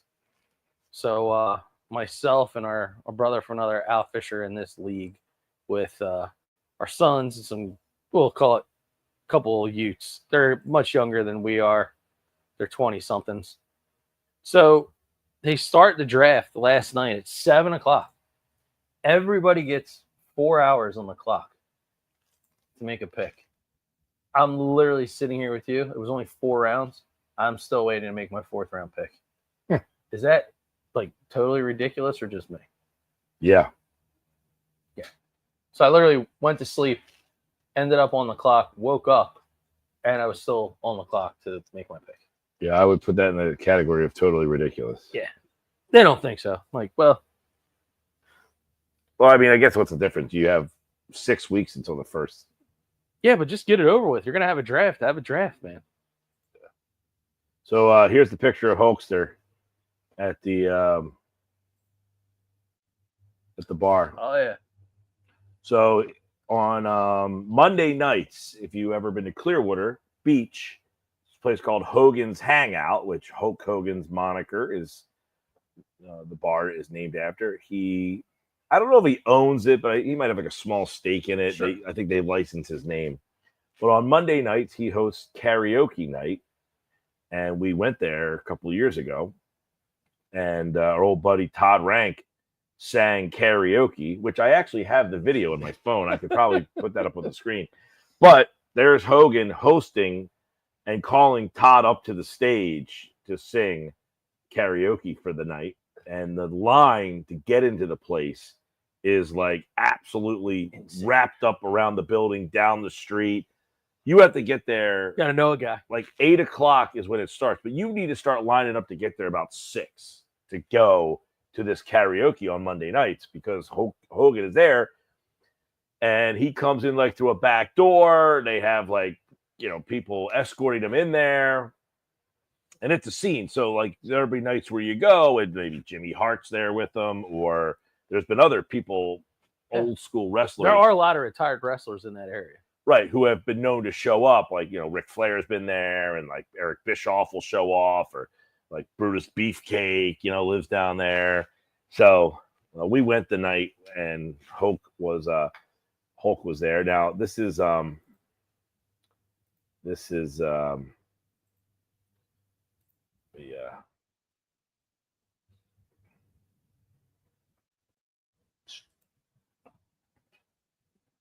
see if I can. This is where Nick has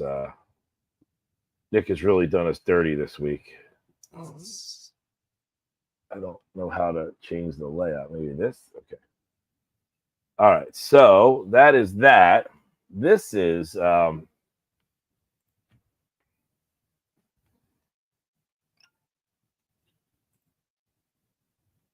surprised I can't find. Oh, that's not a strike. Jeez. Gonna start calling that strikes. People are gonna be in some trouble here.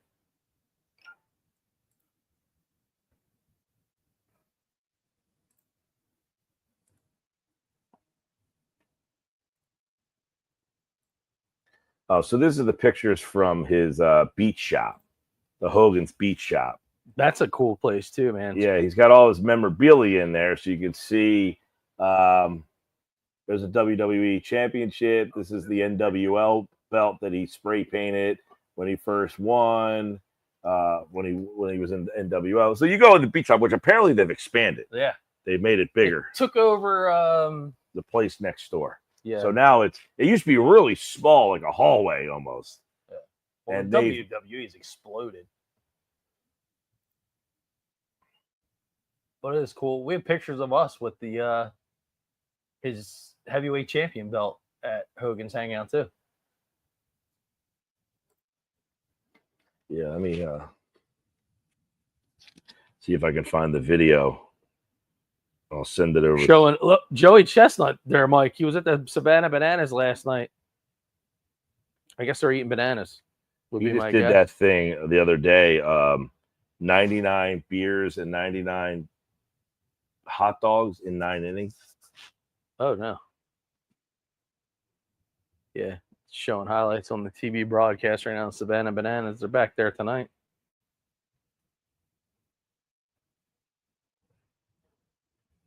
You a fan of the banana ball format where they have the clock for 2 hours and you're in and you're out? Yeah, as what it is, I don't mind it. I wouldn't want baseball to like do something like that, but I think it would be awesome. I mean, I think it's pretty cool that they have like a an entertainment baseball product. It's pretty cool. I mean, it's like the Harlem Globetrotters. Okay. Victorino was the who was the special guest. Anybody else? I remember last year they had like Ryan Howard, they had Joe Blanton, they had Jamie Moyer. I figure it might have split up, right? So tonight they may have something else left in the bag of tricks.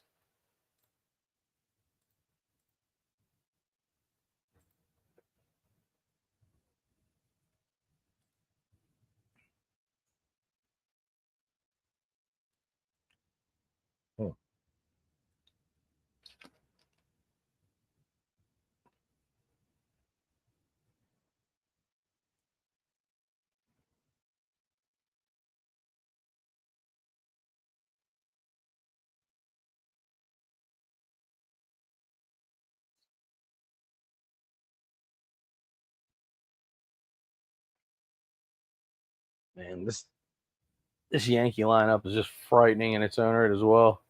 I mean, at least Judge is out of the lineup today, but you go from Bellinger usually to Judge to Stanton. That's it's pretty serious firepower.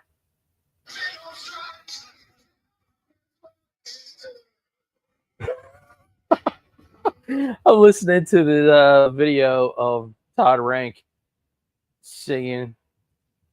Was he singing "No Easy Way Out"? What the hell is he just singing? No,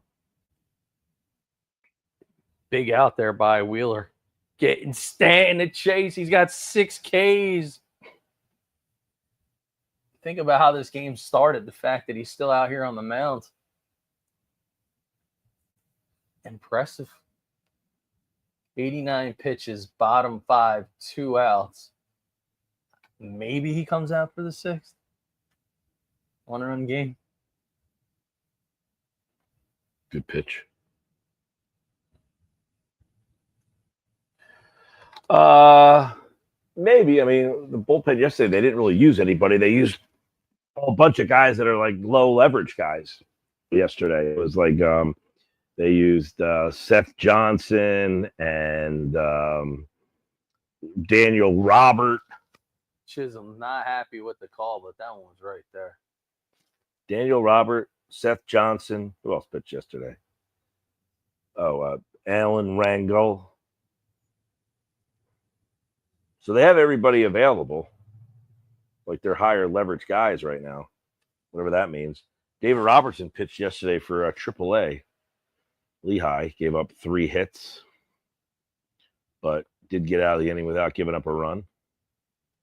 Yeah, that's not an indicator that they're just, but I guess it's in general, but really not trying to give up anything. You got to reach back and get David Robertson. Did you just throw him out of the game? Nah. Just threw back the ball in disgust. Like, I'm not dealing with you, Chisholm. So we got Harper, Castellanos, and Real Muto here coming up.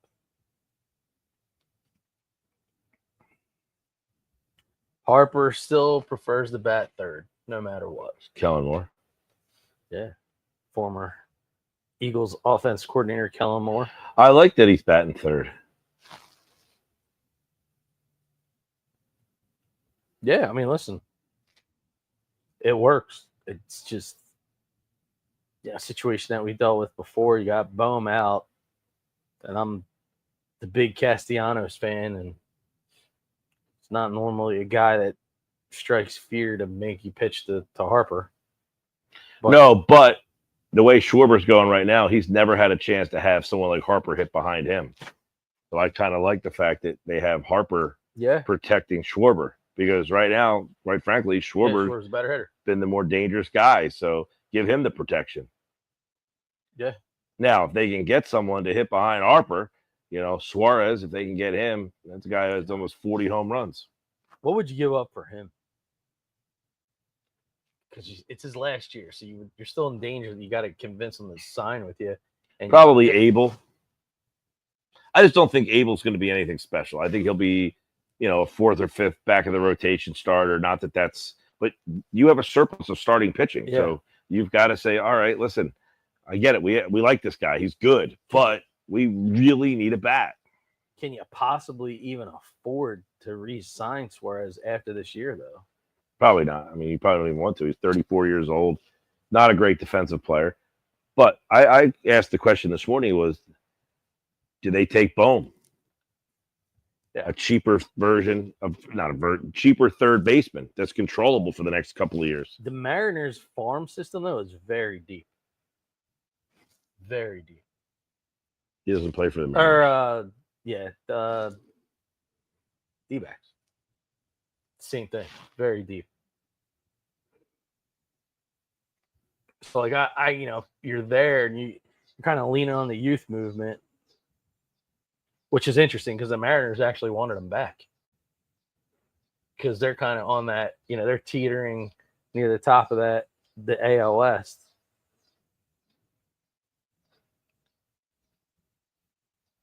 What's going on out there?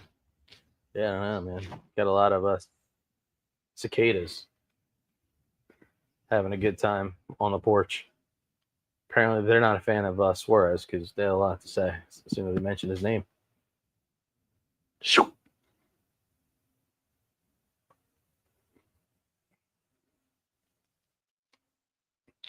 It's amazing, like how unbelievably good you have to be. These guys throw 97 miles an hour. They can't get anybody out. And this guy, Rodon's just kind of finding corners, nooks and crannies. 93. Just talk about elite control. So good.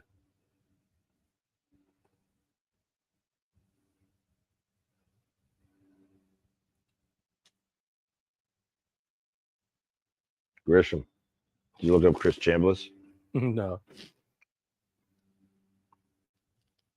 Played for the Yankees in like the 80s. There's some bad Yankees teams back then. God.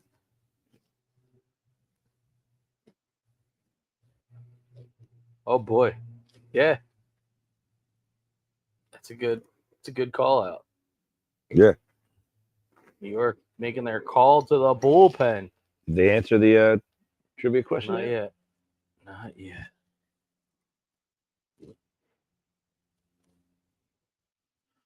Well,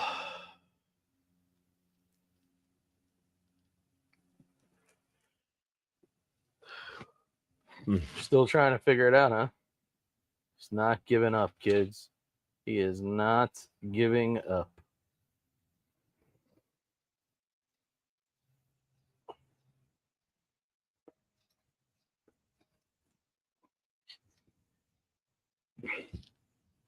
So as you're contemplating now, we got the NFL Network on the other TV. Preseason starts August 7th. no, starts this Thursday. Well, for the Birds. Yes. I'll be away. It's nice. I will be away on August 7th. And I will not look to watch that game. No, I was away for the NFC Championship game and the NFC Division Round game, and I had to watch both of those games Like 3 at o'clock. 3 o'clock in the morning. You're dedicated. Not ideal, but I did wake up at 3 a.m. and watch both games in its entirety. And the NFC Championship game, even at 54-24, or 55-24, I stayed up all the way to the end. And you listened to our ridiculous group text going back and forth while it was 3 o'clock in the morning. Yeah, I had to keep turning that off, though, because that was giving away. So I was on a delay. Oh, yeah, that's right. That's right. I was a little delayed on the I was watching it down there. Jonathan Loaiza. All right, so I'm going to go with a new selection for me. It's going to be the Double Nickel Sun Surfer. Kind of a wicked can there. Pete G's a double nickel fan. Double Nickel. Good brewery. Mm. Good crew, too. Met the guys that started the place a couple years back. They were on the hustle, giving out glasses. Unlike people just taking glasses from their bar. Hey, Casty, swig of the best. Ooh. It's Jada. Summer blonde ale brewed with orange. Double dry hopped with mandarina. Sounds like what my mom was drinking yesterday at the Ludlam. Definitely a summer beer vibe. Yeah, a little flat.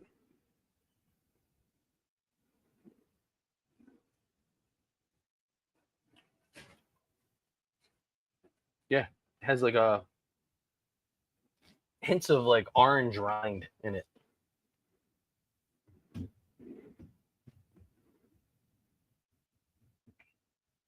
A 5.2% alcohol by volume.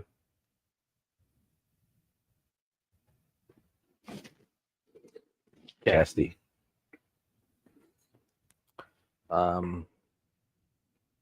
Travis Hunter. Went in the first round of the Dynasty draft that I was speaking of. Did he? Yeah, it only took him about an hour and a half to get drafted. He was like the third pick overall.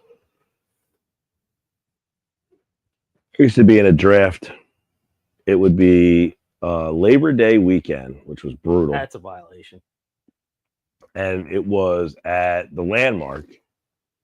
And we would be there from noon until about 10 o'clock at night. And you had to do it. It was offensive draft. And then we would stop and start over and do a complete defensive draft. So you're drafting like defensive tackles. No.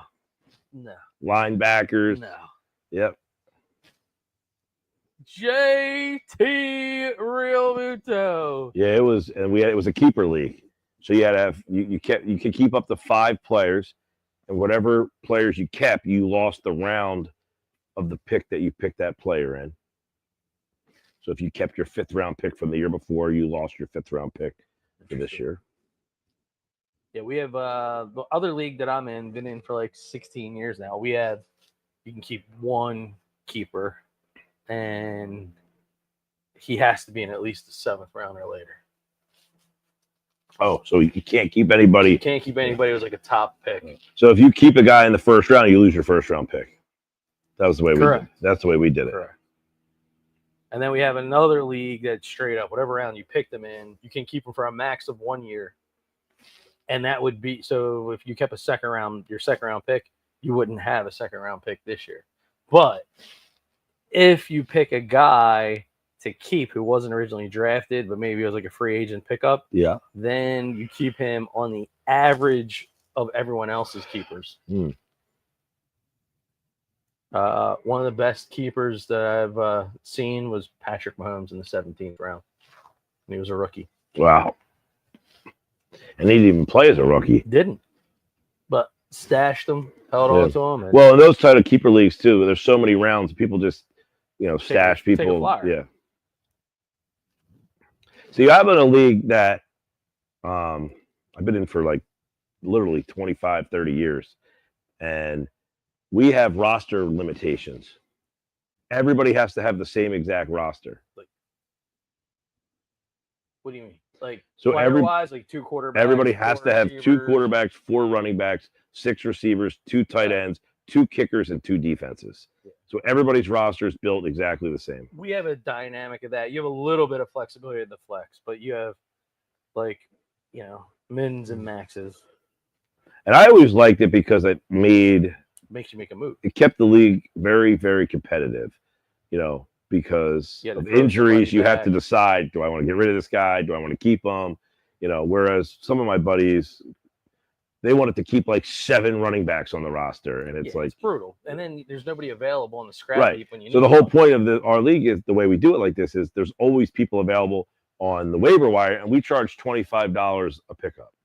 Yeah, our main league is like that. We don't charge $25 a pickup, but we do the same deal. Like you can only the free agent pot goes towards high gain. Yeah, we do the same thing. So at the end of the year, that high gain pot ends up being pretty good. Well, Kemp strikes out. Kemp came back to earth because we weren't talking smack on him. Yeah, he's already hit 2 home runs today. It's hard to. Well, we're about to find out the FanDuel Stump the Fan question, I think. Going into the 7th. Man, I don't even have a guess.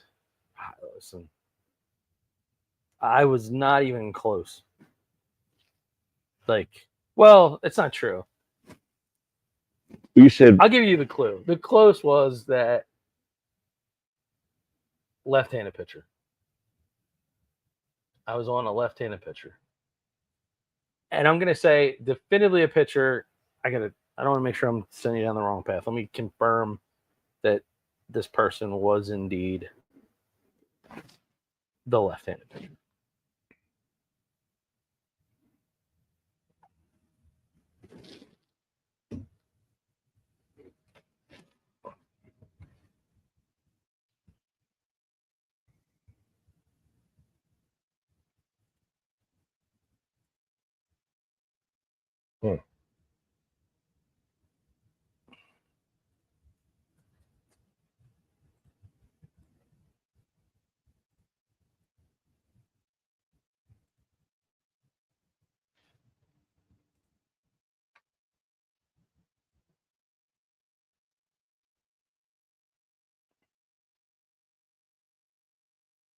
Yes, I am right on that.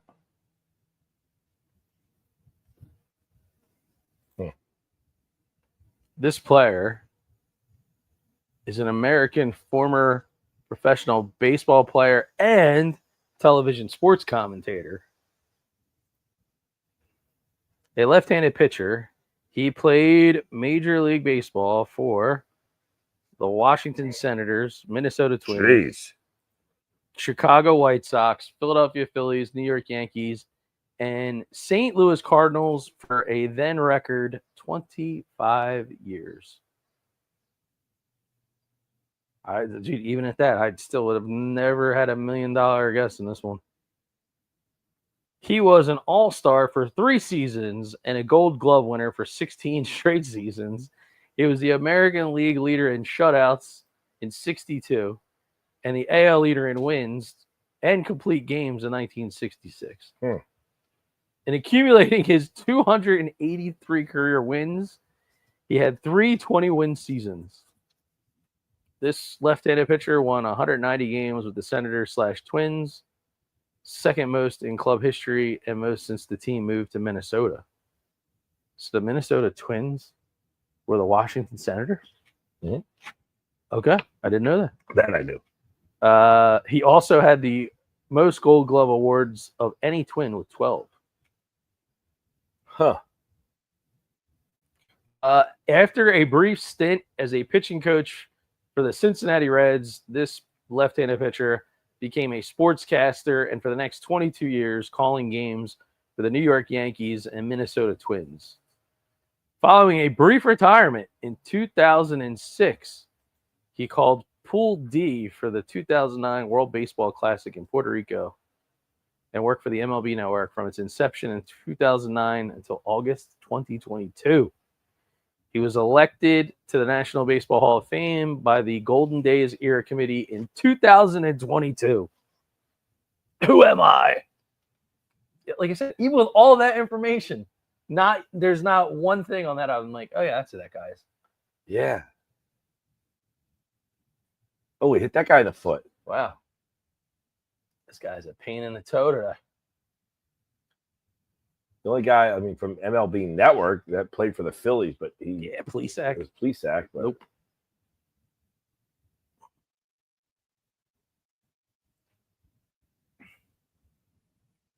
You're probably going to be like, who? That's going to be your response. Because it was definitely not like, oh, yeah, that guy. That wasn't the vibe that I got, even close.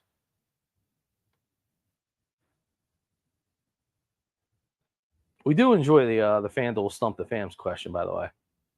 I like it better when it was called the Dodge something. Yeah, me too. I keep calling it every once in a Seems like it while. had a better flow. Was there a sponsor before Dodge? Probably. I don't remember, but I remember you used to have to go onto the website and put the answer in. Really? You could go to the website and you would put in like the first person who would get it You get like a shirt or something. would win or something. Yeah, tickets. Phillies prize pack maybe. Yeah. They'd say your name like Joe in Doylestown. You want a Phillies prize pack courtesy of MAB IBX. MAB Paints to get those hats. Dude, those were great. Just get those. At what point are they going to make a comeback? Oh, How could they have not already? how can they not? So, what was your favorite throwback giveaway at the vet? Like back in the day when like giveaways first became a thing. I mean, they had some like insane giveaways. So one of the ones that I always loved, don't ask me why, you used to get a Tasty Cake rain jacket. It was literally a piece of plastic that had the plastic buttons on it, and they'd give it to you in the stadium. It'd be like a day like today. It'd be like 90-something degrees outside as a kid.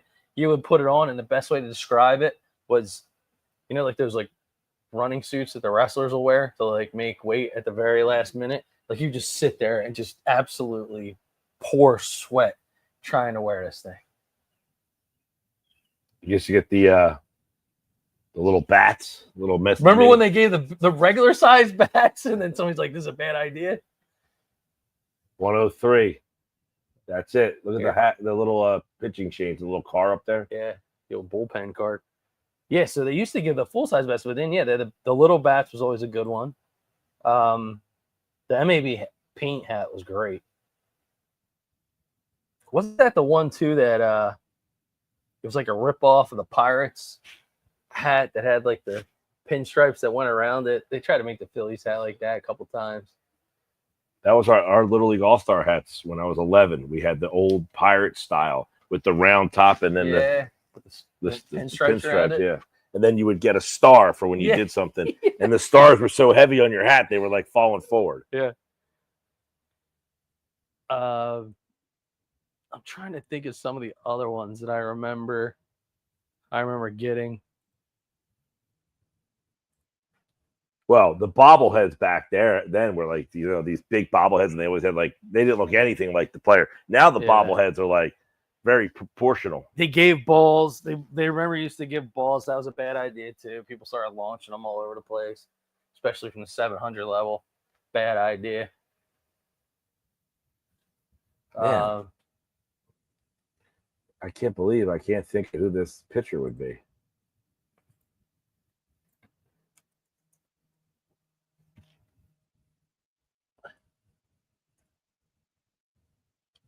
Man, you're really going in the way back machine with these guesses.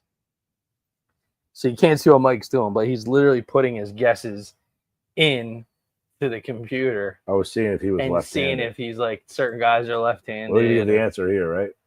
Yeah, it should be this half. What was a pitching change? Oh, but yeah, is that a violation for the Phillies fan to be eating an ice cream out of the Yankees helmet? No, I give it a pass. It's 100 degrees, man. Just give me the ice cream.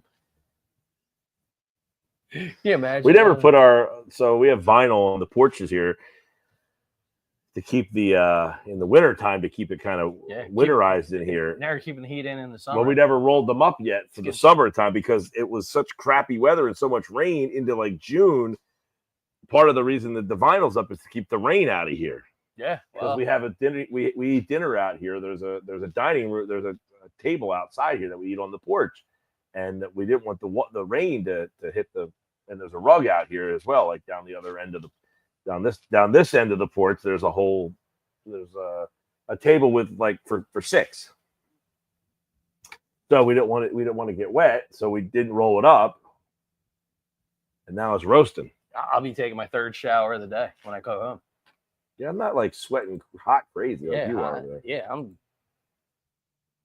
could have done it inside today. We could have been on the couch. Yeah, but we stuck with it. The on the porch vibe. We got to get back to the campground. Next weekend is going to be good weather for the campground. It's going to be like low 80s. A couple days this week, it's only going to go with like high 70s. I'm ready for the summer to end. The weather's been awful all summer. There just hasn't been like a good stretch. It's been rain. What is he doing to this box? Look what Banks is doing to the mound. Not happy with I got to think that the grounds crew wants to kill him. So next Saturday. Look at the grounds crew. He's like losing his mind. He's like, he wants to kill a guy. Next Saturday, it's a Phillies Tigers. Oh. 4:05 Wheeler Flattery. And Sunday, it's a Sunday night baseball.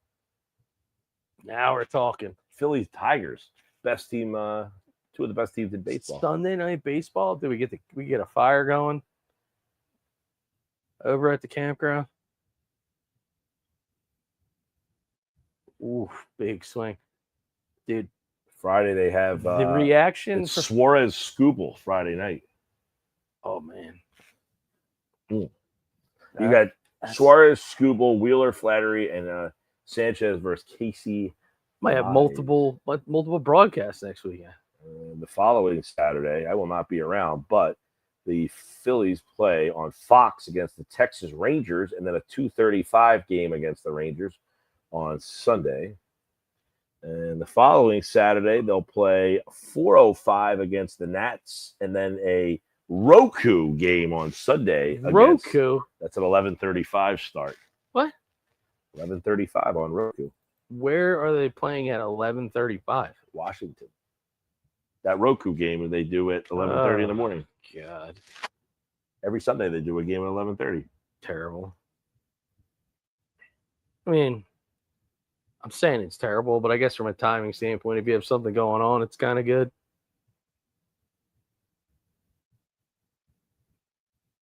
Great. Here goes Banks. More worried about his footing. Did you see the face of the groundskeeper? He's disgusted. He was disgusted. You know how much work he's going to have to put into the mound now after that game? We got end of the inning. Banks does this job, footing and all. Here comes top of the 7th. Sosa, Wilson, and Rojas. Fireworks part of the lineup. Said no one ever.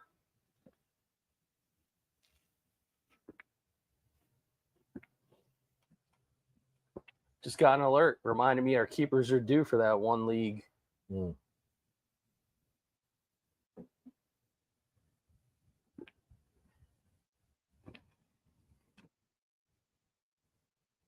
So if you look at the graphic on the screen, you'll see Kyle Schwarber has 6 RBIs and 5 hits through the first 2 games. Phillies have scored 21 runs in the first 2 games of the series. Castellanos is back in the lineup after missing game 2 of the series. The Yankees acquired Ryan McMahon. That was part of the notes. He made a play earlier in this game. He's been a factor. And they also acquired Ahmed Rosario from the Nationals. So they have made 2 moves because their defense is atrocious. They got a couple defensive-minded players. McMahon with the Rockies.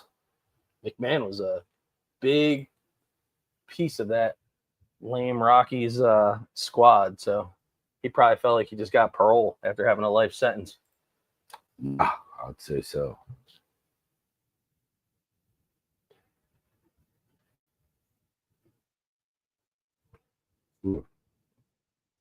So another thought for you.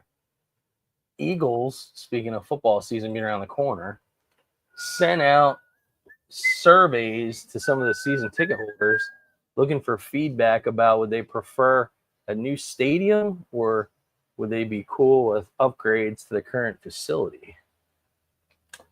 Yeah, we talked about this on Friday's show a little bit. I am not a fan of a dome. I know they want to try to get a Super Bowl. They want to try to get a Final Four. They want to try to get, events like that. WrestleMania again. They had WrestleMania there. Apparently the wrestlers were complaining how cold it was in April. So they want something that at the very least is like a retractable situation so they can host stuff like that. But I'd hate to see the Eagles-Rams game with the snow this year being inside. Football. Dome, no thanks. Yeah, not a fan. I mean, I don't go to a lot of – I've only been to Lincoln Financial Field maybe in my entire life. I've been there 10 times. Okay. If that. I've been to probably 5 Eagles games since it opened. Really? Maybe more. Really? Not a big NFL go-to-a-game guy. I'm definitely more Sunday right here, both TVs, all day long till midnight. I'll sit out here until it's too cold. Yeah. We went to a game last year. We went to Eagles-Giants, the game where all the starters were out. We took Logan. I think we went to a game. I think the last time I went to a game before that was that. Remember the game where it snowed and they played on like a Tuesday night? I was at that game. Oh, God. Yeah. Michael Vick was the quarterback. I think that was one of the last times. So I had not gone. I've been to a Temple game. Yeah. Temple. I don't remember who they even played. Just but talk at Temple moving out of there. They need to. Never They've been trying to get their own stadium for a while. Yeah. But I went to the game this past year against the Giants, and I think the stadium's great. I mean, I'm not like, man, this stadium's really starting to wear out. I feel like they've done a great job of keeping it up. So it's not more than 20 years old. It's not. That's why I was saying when they were talking about another stadium, I was like, wow, this is really interesting. Like, I can't imagine them getting rid of Citizens Bank Park anytime soon. Because the Lincoln Citizens Bank Park were both open like right one was 03, time, I think right? the other one was 04, or one was 04, the other one was 05. So Citizens Bank Park was 04. I know that for a fact. Yeah, I think the link was the year either before or after. So, I mean, you're only 22 years in. Like, that's crazy. Like, I can't imagine, like, Citizens Bank Park has, like, stood the test of time. They've done so many improvements to it. They just keep adding to it, and it's not old. It's not beat up. It does not look like it's deteriorating at all. So I can't imagine them talking about a new Citizens Bank Park anytime soon. No.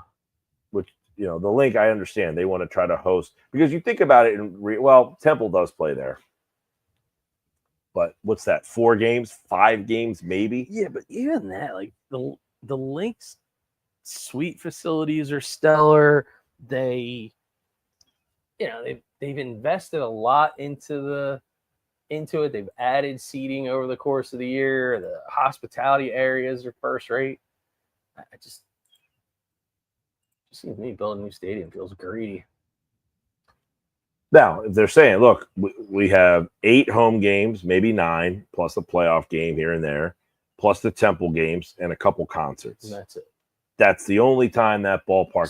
Stop! Oh. That's the only time that ballpark gets any use, or the football stadium gets any use. If we had a dome, we could get. Plus, they're talking about World Cup. They're going to get. They do have World Cup coming in. World Cup apparently the World Cup grass, but they want domes now, because a lot of the grass stadiums do have dome stadiums do have grass, or some of them do. They can do it now. Yeah. But apparently the World Cup, to be in play, to be for. I would imagine though we'd still be looking at a grass surface like Arizona, where they wheel it out and then wheel it in. Yeah. So they were talking about Final Four, Super Bowl, WrestleMania, World Cup, stuff like that they could utilize the building more than just say 20 times a year. Right. When you think about how much money you put into a stadium and how many times a year it actually gets used. But that's also why they last for so long. You're not getting the crazy traffic. Like Citizens Bank Park has 40,000 people in it 100 times a year.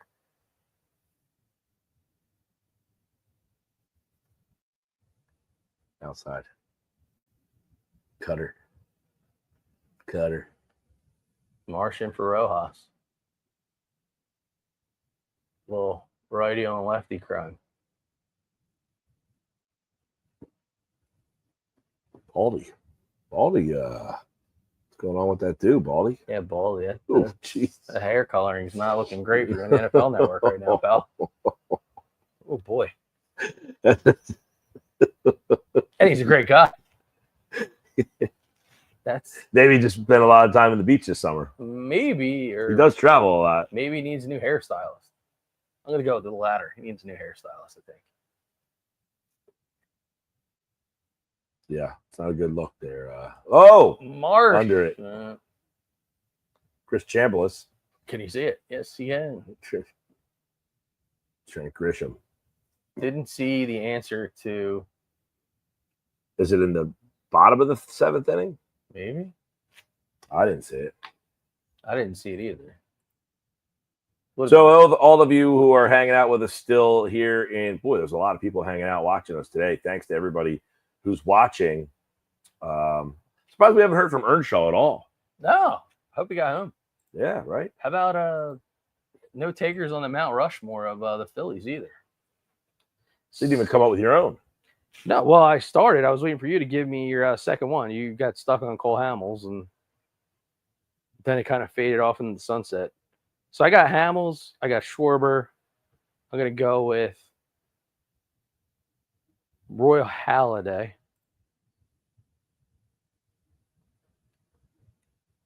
And as a kid, takes me to my way back, I go with Schmitty. You see, I'm a little too. Schmitty was not great when I was growing up. Well, we're practically the same age. Yeah, I did not see him and say, wow, I see what everyone thought. He was not. I mean, I'm 48. 49. So, yeah, I mean, he was not really all that good. What I loved back then was Juan Samuel. I was a big Juan Samuel guy. I did like him. Juan Samuel. Kent Colby with the submarine. But that 93 team, that's just when I was. I mean, the 83 Phillies, I vaguely remember them being in the World Series. Like 6, 5. That whole, right after that 83 era was kind of where I started to really like baseball. So I can remember going to the vet and walking in and you can look through and kind of see the field as you're walking around the concourse and smell like God knows what. Walking up the concrete ramp with the giant statues.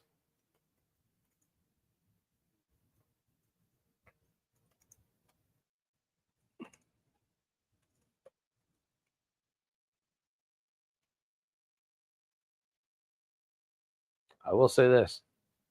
These guys are in their the Cure Auto Insurance promos. I'm taking a look over here at the.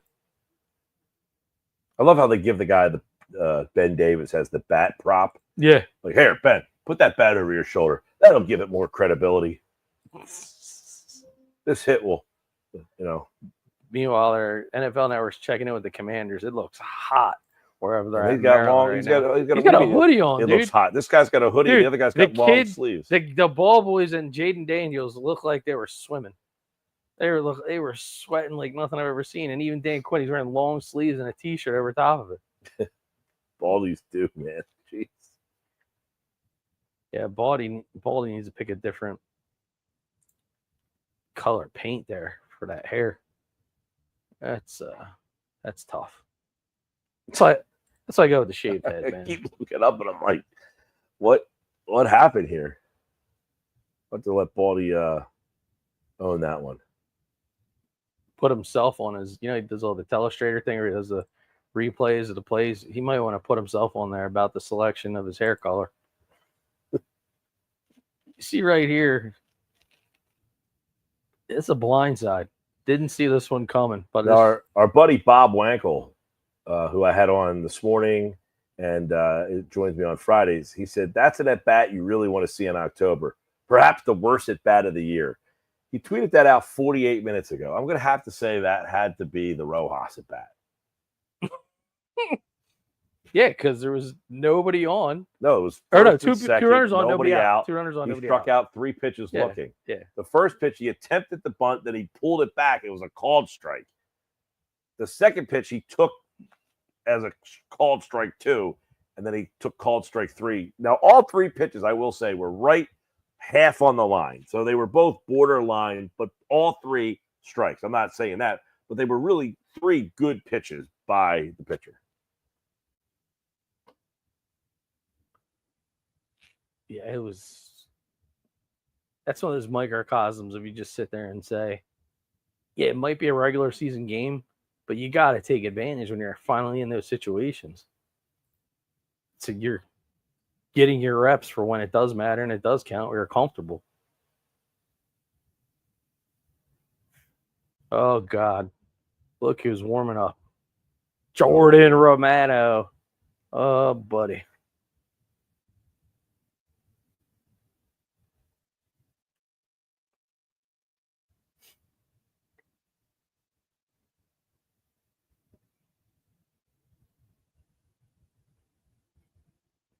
Banks is only on about their 14th pitch. I feel like he's been in for an hour.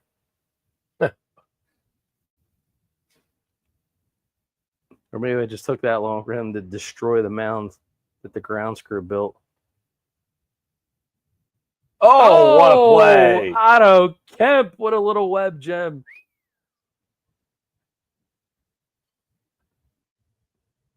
And here's a guy that was knocked for his defensive prowess or lack thereof. So they can hit, but he can't field.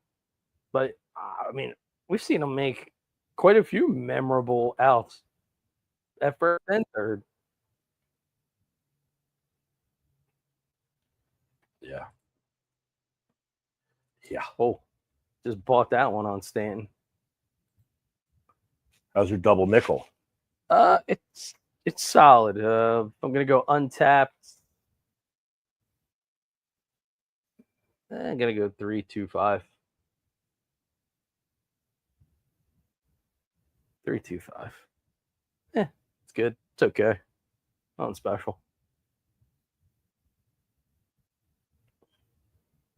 I went with the C today. Little place to rest. It's about a 4.5. Wow. He went 4.5. That's got to be your highest. It's right tied with the top. There's been never one higher. This one is very good. They have this is called a little place to rest. They have another beer called a place to rest, which is the higher octane version of this beer. Both of them very good.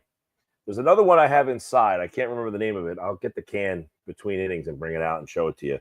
It's in a yellow can. Something. Oh boy, that's high. Should stay in the yard. Here comes Marsh. Hey, Schwarber. It is That's high. my ball, okay? Wait, did they ever show the Dodge Cup to fans? I don't think they did. Do you want to just tell you what it is? At this stage. Okay. Marty Bystrom? Nope. That's not really a guess. I was kidding. The answer is Jim Cat. Oh.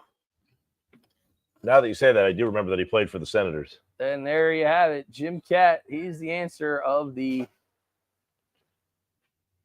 FanDuel Stump the Fans. So again, what an awesome afternoon. Hot, steamy. Appreciate everybody jumping in. Like I said, easiest way, you can hit us up on either of the YouTube feeds, either on BFA Sports or on the Mike Gill Show. If you drop it in the chat, we can pull it in here on the StreamYard. So looks like the Yankees are going to bring things, make them interesting. Phillies are going to bat here in the 8th, and they're down 1. So we're going to reset the table. Mike is grabbing another beer from the seed that he's about to share with all of you. So hang in there for another minute here or so.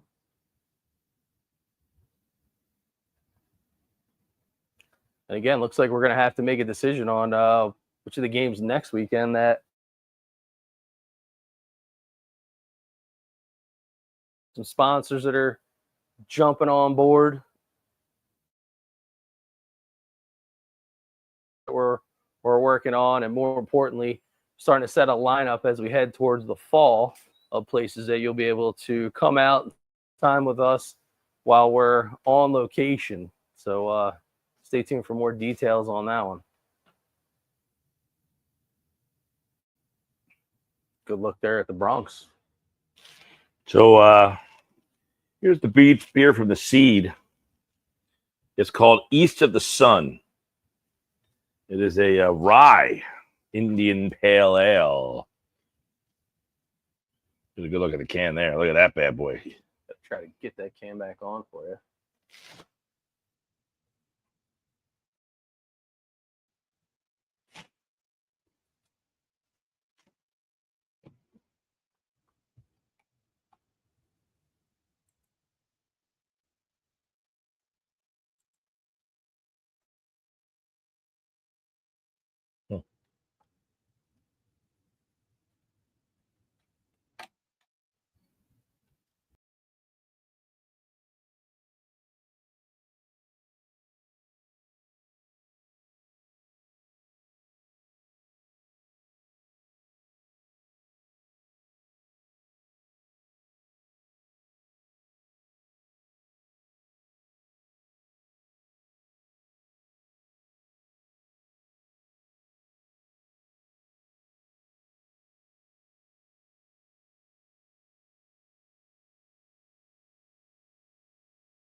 Back in the 8th, had a little bit of a got bumped off the Wi-Fi here on the porch. Back in the 8th, had a little bit of a. There's your Stump the Fans. There it is, finally. Jim Cat, Hall of Fame class 2022. So they held off until the 8th to give us the. Yeah, usually they do it in the 7th, right? Yeah, they must have had some other competing priorities. So here's it's called East of the Sun. It's from the Seed. It's a rye IPA. It is a 7.2. East of the Sun, the Seed. Outstanding. I am well not going to have that today, though. It's a little too heavy for a Sunday for me. Phillies go down in the ball flames in the 8th. So I'm sticking with the here we go. I didn't really give this a good this one's called A Little Place to Rest. See a little hammock on there on the front of the can. This is from the Seed. Seed always has like really cool artwork, and they usually give whoever did the artwork. Yeah, this one is Evan Intveld. The other one was a guy named Sean Towers. They usually will give a shout out to whoever did the artwork for the cans, and their cans are always like these very interesting artwork pieces. it is cool. I mean, especially me being big into the camping thing. I think the can's next level. Little Place to Rest. It has a little hammock. If you haven't been to the Seed, they don't pay me. They charge me for these beers. So it's not that I'm giving them my thoughts based on reality. They are really, really good. We were talking about the 10 beers that you would recommend right now. 10 beers in this area, South Jersey breweries, that you would say you have to go try that beer. The Seed, any IPA that they have on, because they change them so often.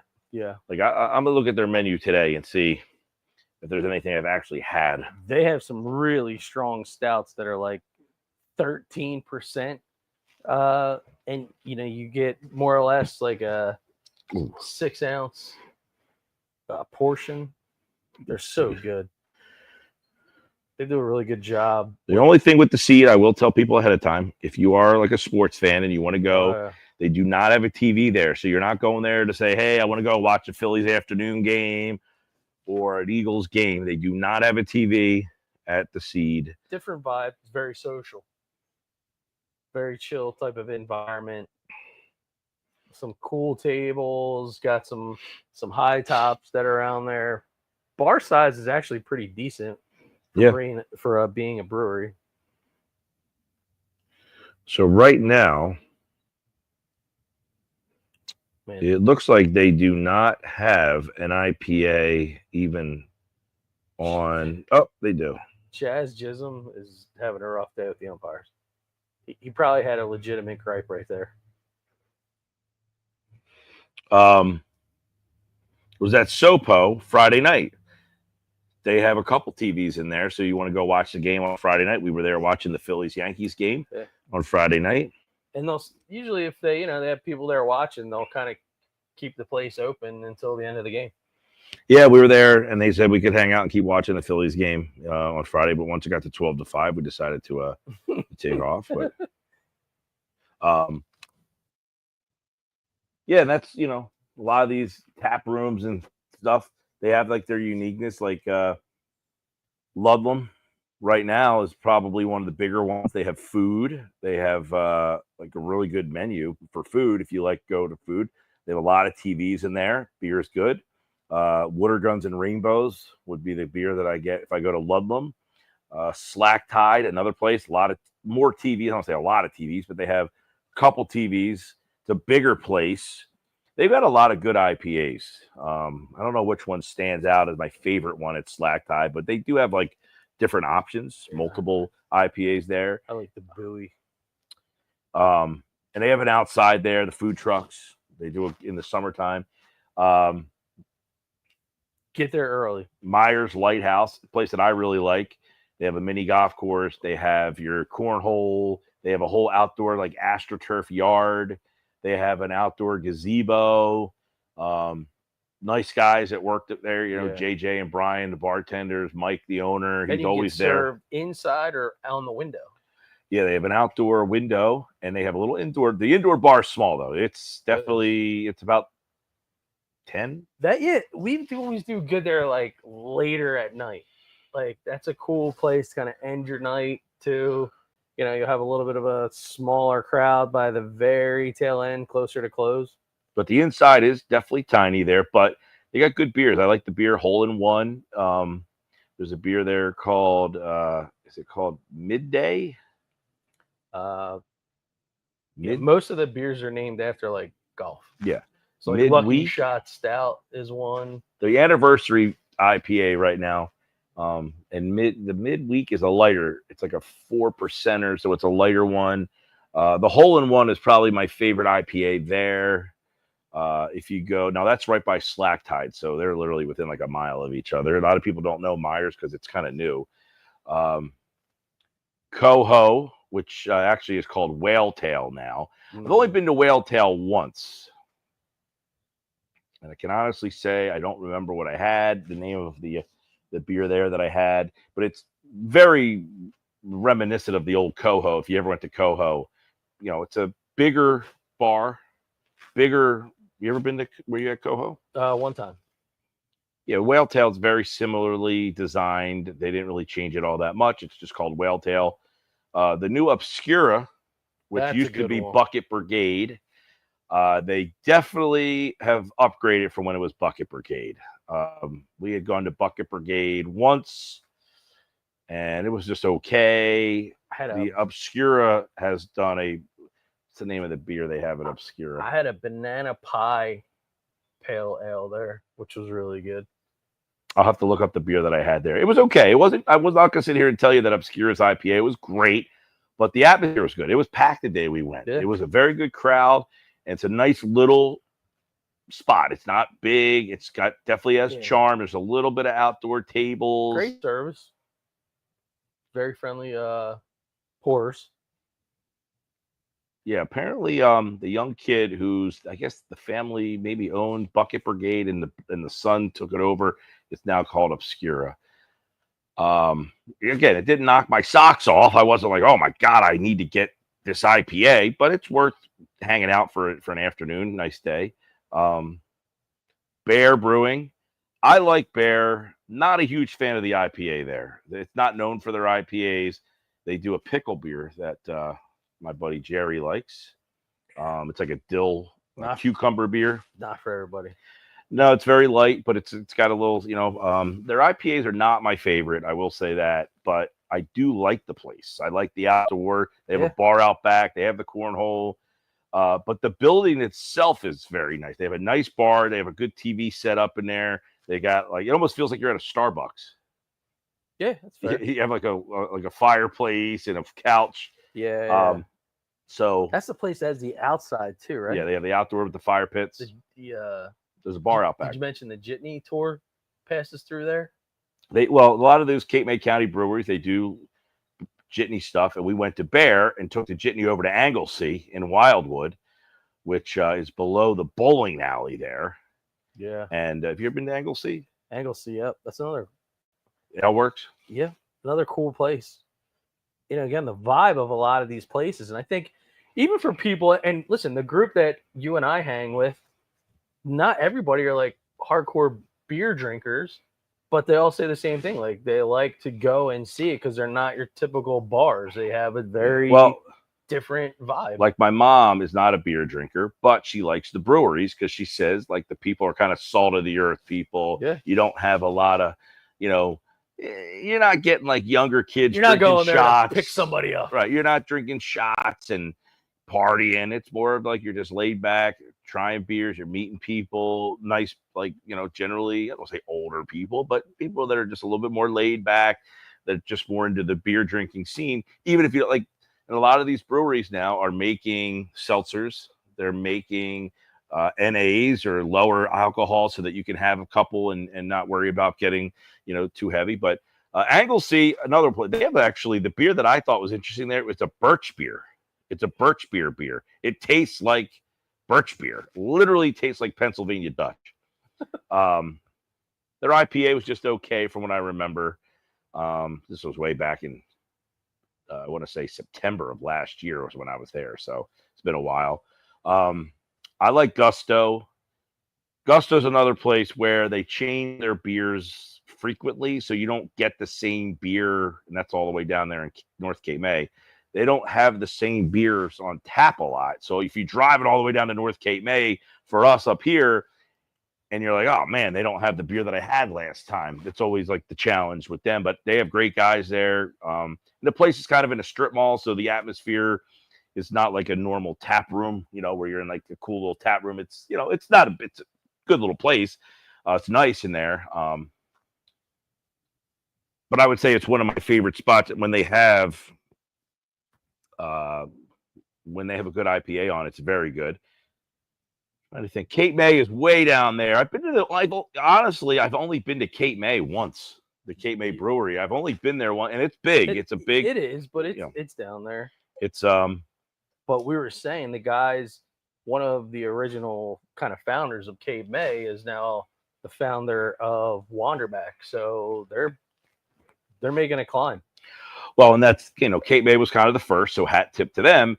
And because of it, a lot of people that started at Cape May started to branch off and go to their own spots and start to do their own thing. And, a lot of these breweries in the area were born. Now up this way in Atlantic County, you got Sopo, which I was at Friday night. Shout out to John over there. Awesome people. I like Sopo's. See, I like Sopo's tap room.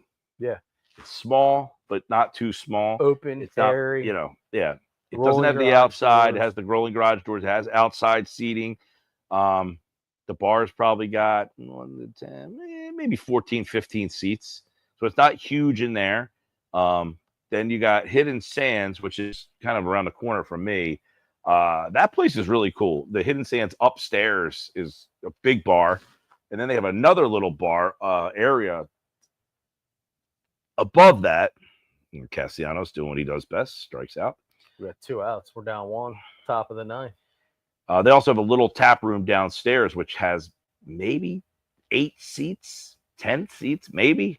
I think Garden State is another one in Absecon that not a lot of people give a lot of credit to. And we were talking about this the other night. Very centrally located. Their beer is actually decent, but every time you go in there, if you're our age, you think you're in Del Rey's.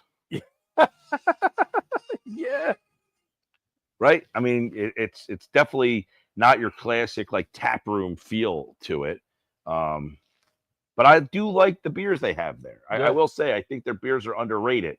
The Seed is in Atlantic City. It is, probably, I think they make the best beers of all the places we just mentioned. And then if you travel out west, I mean, Hamilton has 2 breweries now because Chimney closed. I like 3 Threes. I like the setup in there. They remodeled a little bit. Snouts and Stouts is more of a bar feel in there. They actually have a big bar, a seating area. And there's a second out of the inning, so we got one more out to go. One out here. I'll try to get as many more in as I can between now and this out here. But I've never been to a Glass Town. I want to go there. Very cool. Yeah, so it's right behind the racetrack. It's on the property of the airport. Buna Connection we went to. Have you been there yet? I have not been there yet. No, I've been to Buna Connection, and he lives 5 minutes from there, and I've been there. I liked Buna Connection a lot. I like the building. I like the setup.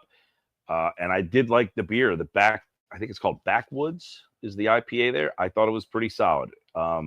Definitely worth checking out. Ooh, that's centrally located on the corner of 40 and 54.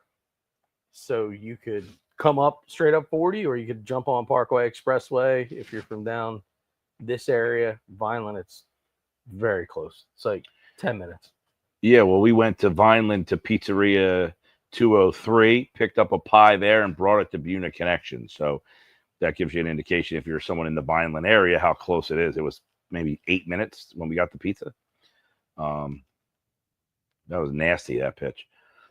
It's not looking great right now. Tonewood out in Barrington, huge place, massive building.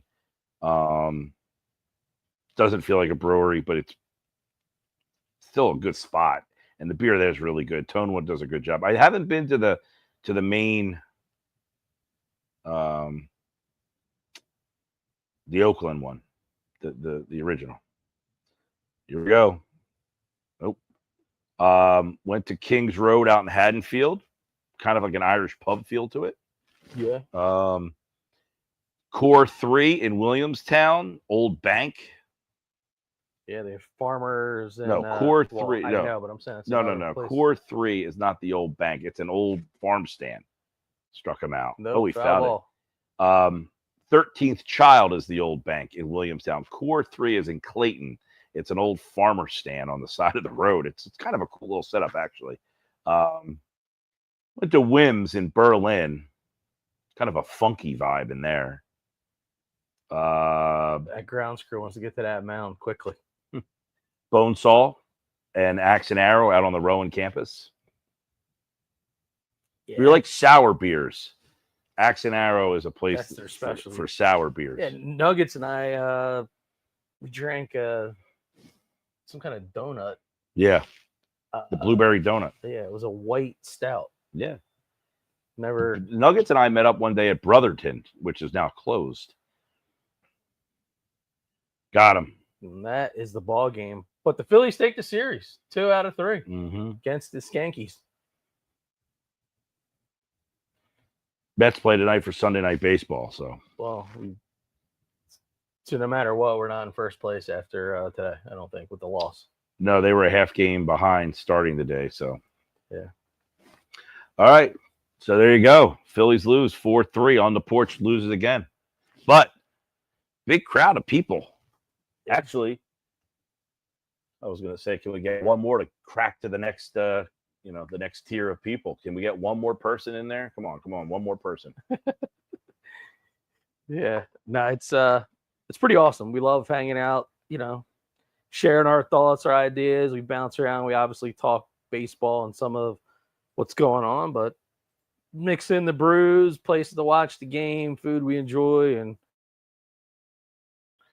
yeah, and we'll keep you up to date on what time and where we'll next week, and follow us on all the platforms at Mike Gill Show. Yeah. At maybe we'll have a trade deadline special at some point. Thursday, 6 o'clock. Yeah. So if anything exciting happens, maybe we'll have to. By the way, Wednesday, I'll be back at Yuri's for a radio show in Wildwood. So stop down there and come watch the Phillies Wednesday afternoon. They play, I believe, let's see. They're like in the middle of I think they play the Orioles, because I want to say they're in the middle of this like American League run where they're playing all American League teams for like 20 straight games, which is really odd. But Wednesday they will play, Baltimore, 12:35. Nope, that's next week. This week they play the White Sox, another American League team. So they played the Angels, Boston, New York, Chicago, Detroit, Baltimore, and Texas. 7 straight series against American League teams to start the second half of the season. Interesting. By the way, you talk about Gusto. See the stickers on my laptop? This one right here, that's a Gusto sticker. It's a Sixers kind of bell. And then there's another one over, you can't see it, but it's an Eagles. They made all their stickers that are like Flyers, Sixers, Phillies. So very cool. Shout out to the Gusto guys. All right, everybody. Well, no Nuggets today. Nuggets was celebrating his birthday. And happy birthday, Nuggets. Yeah, if you want to send him a message at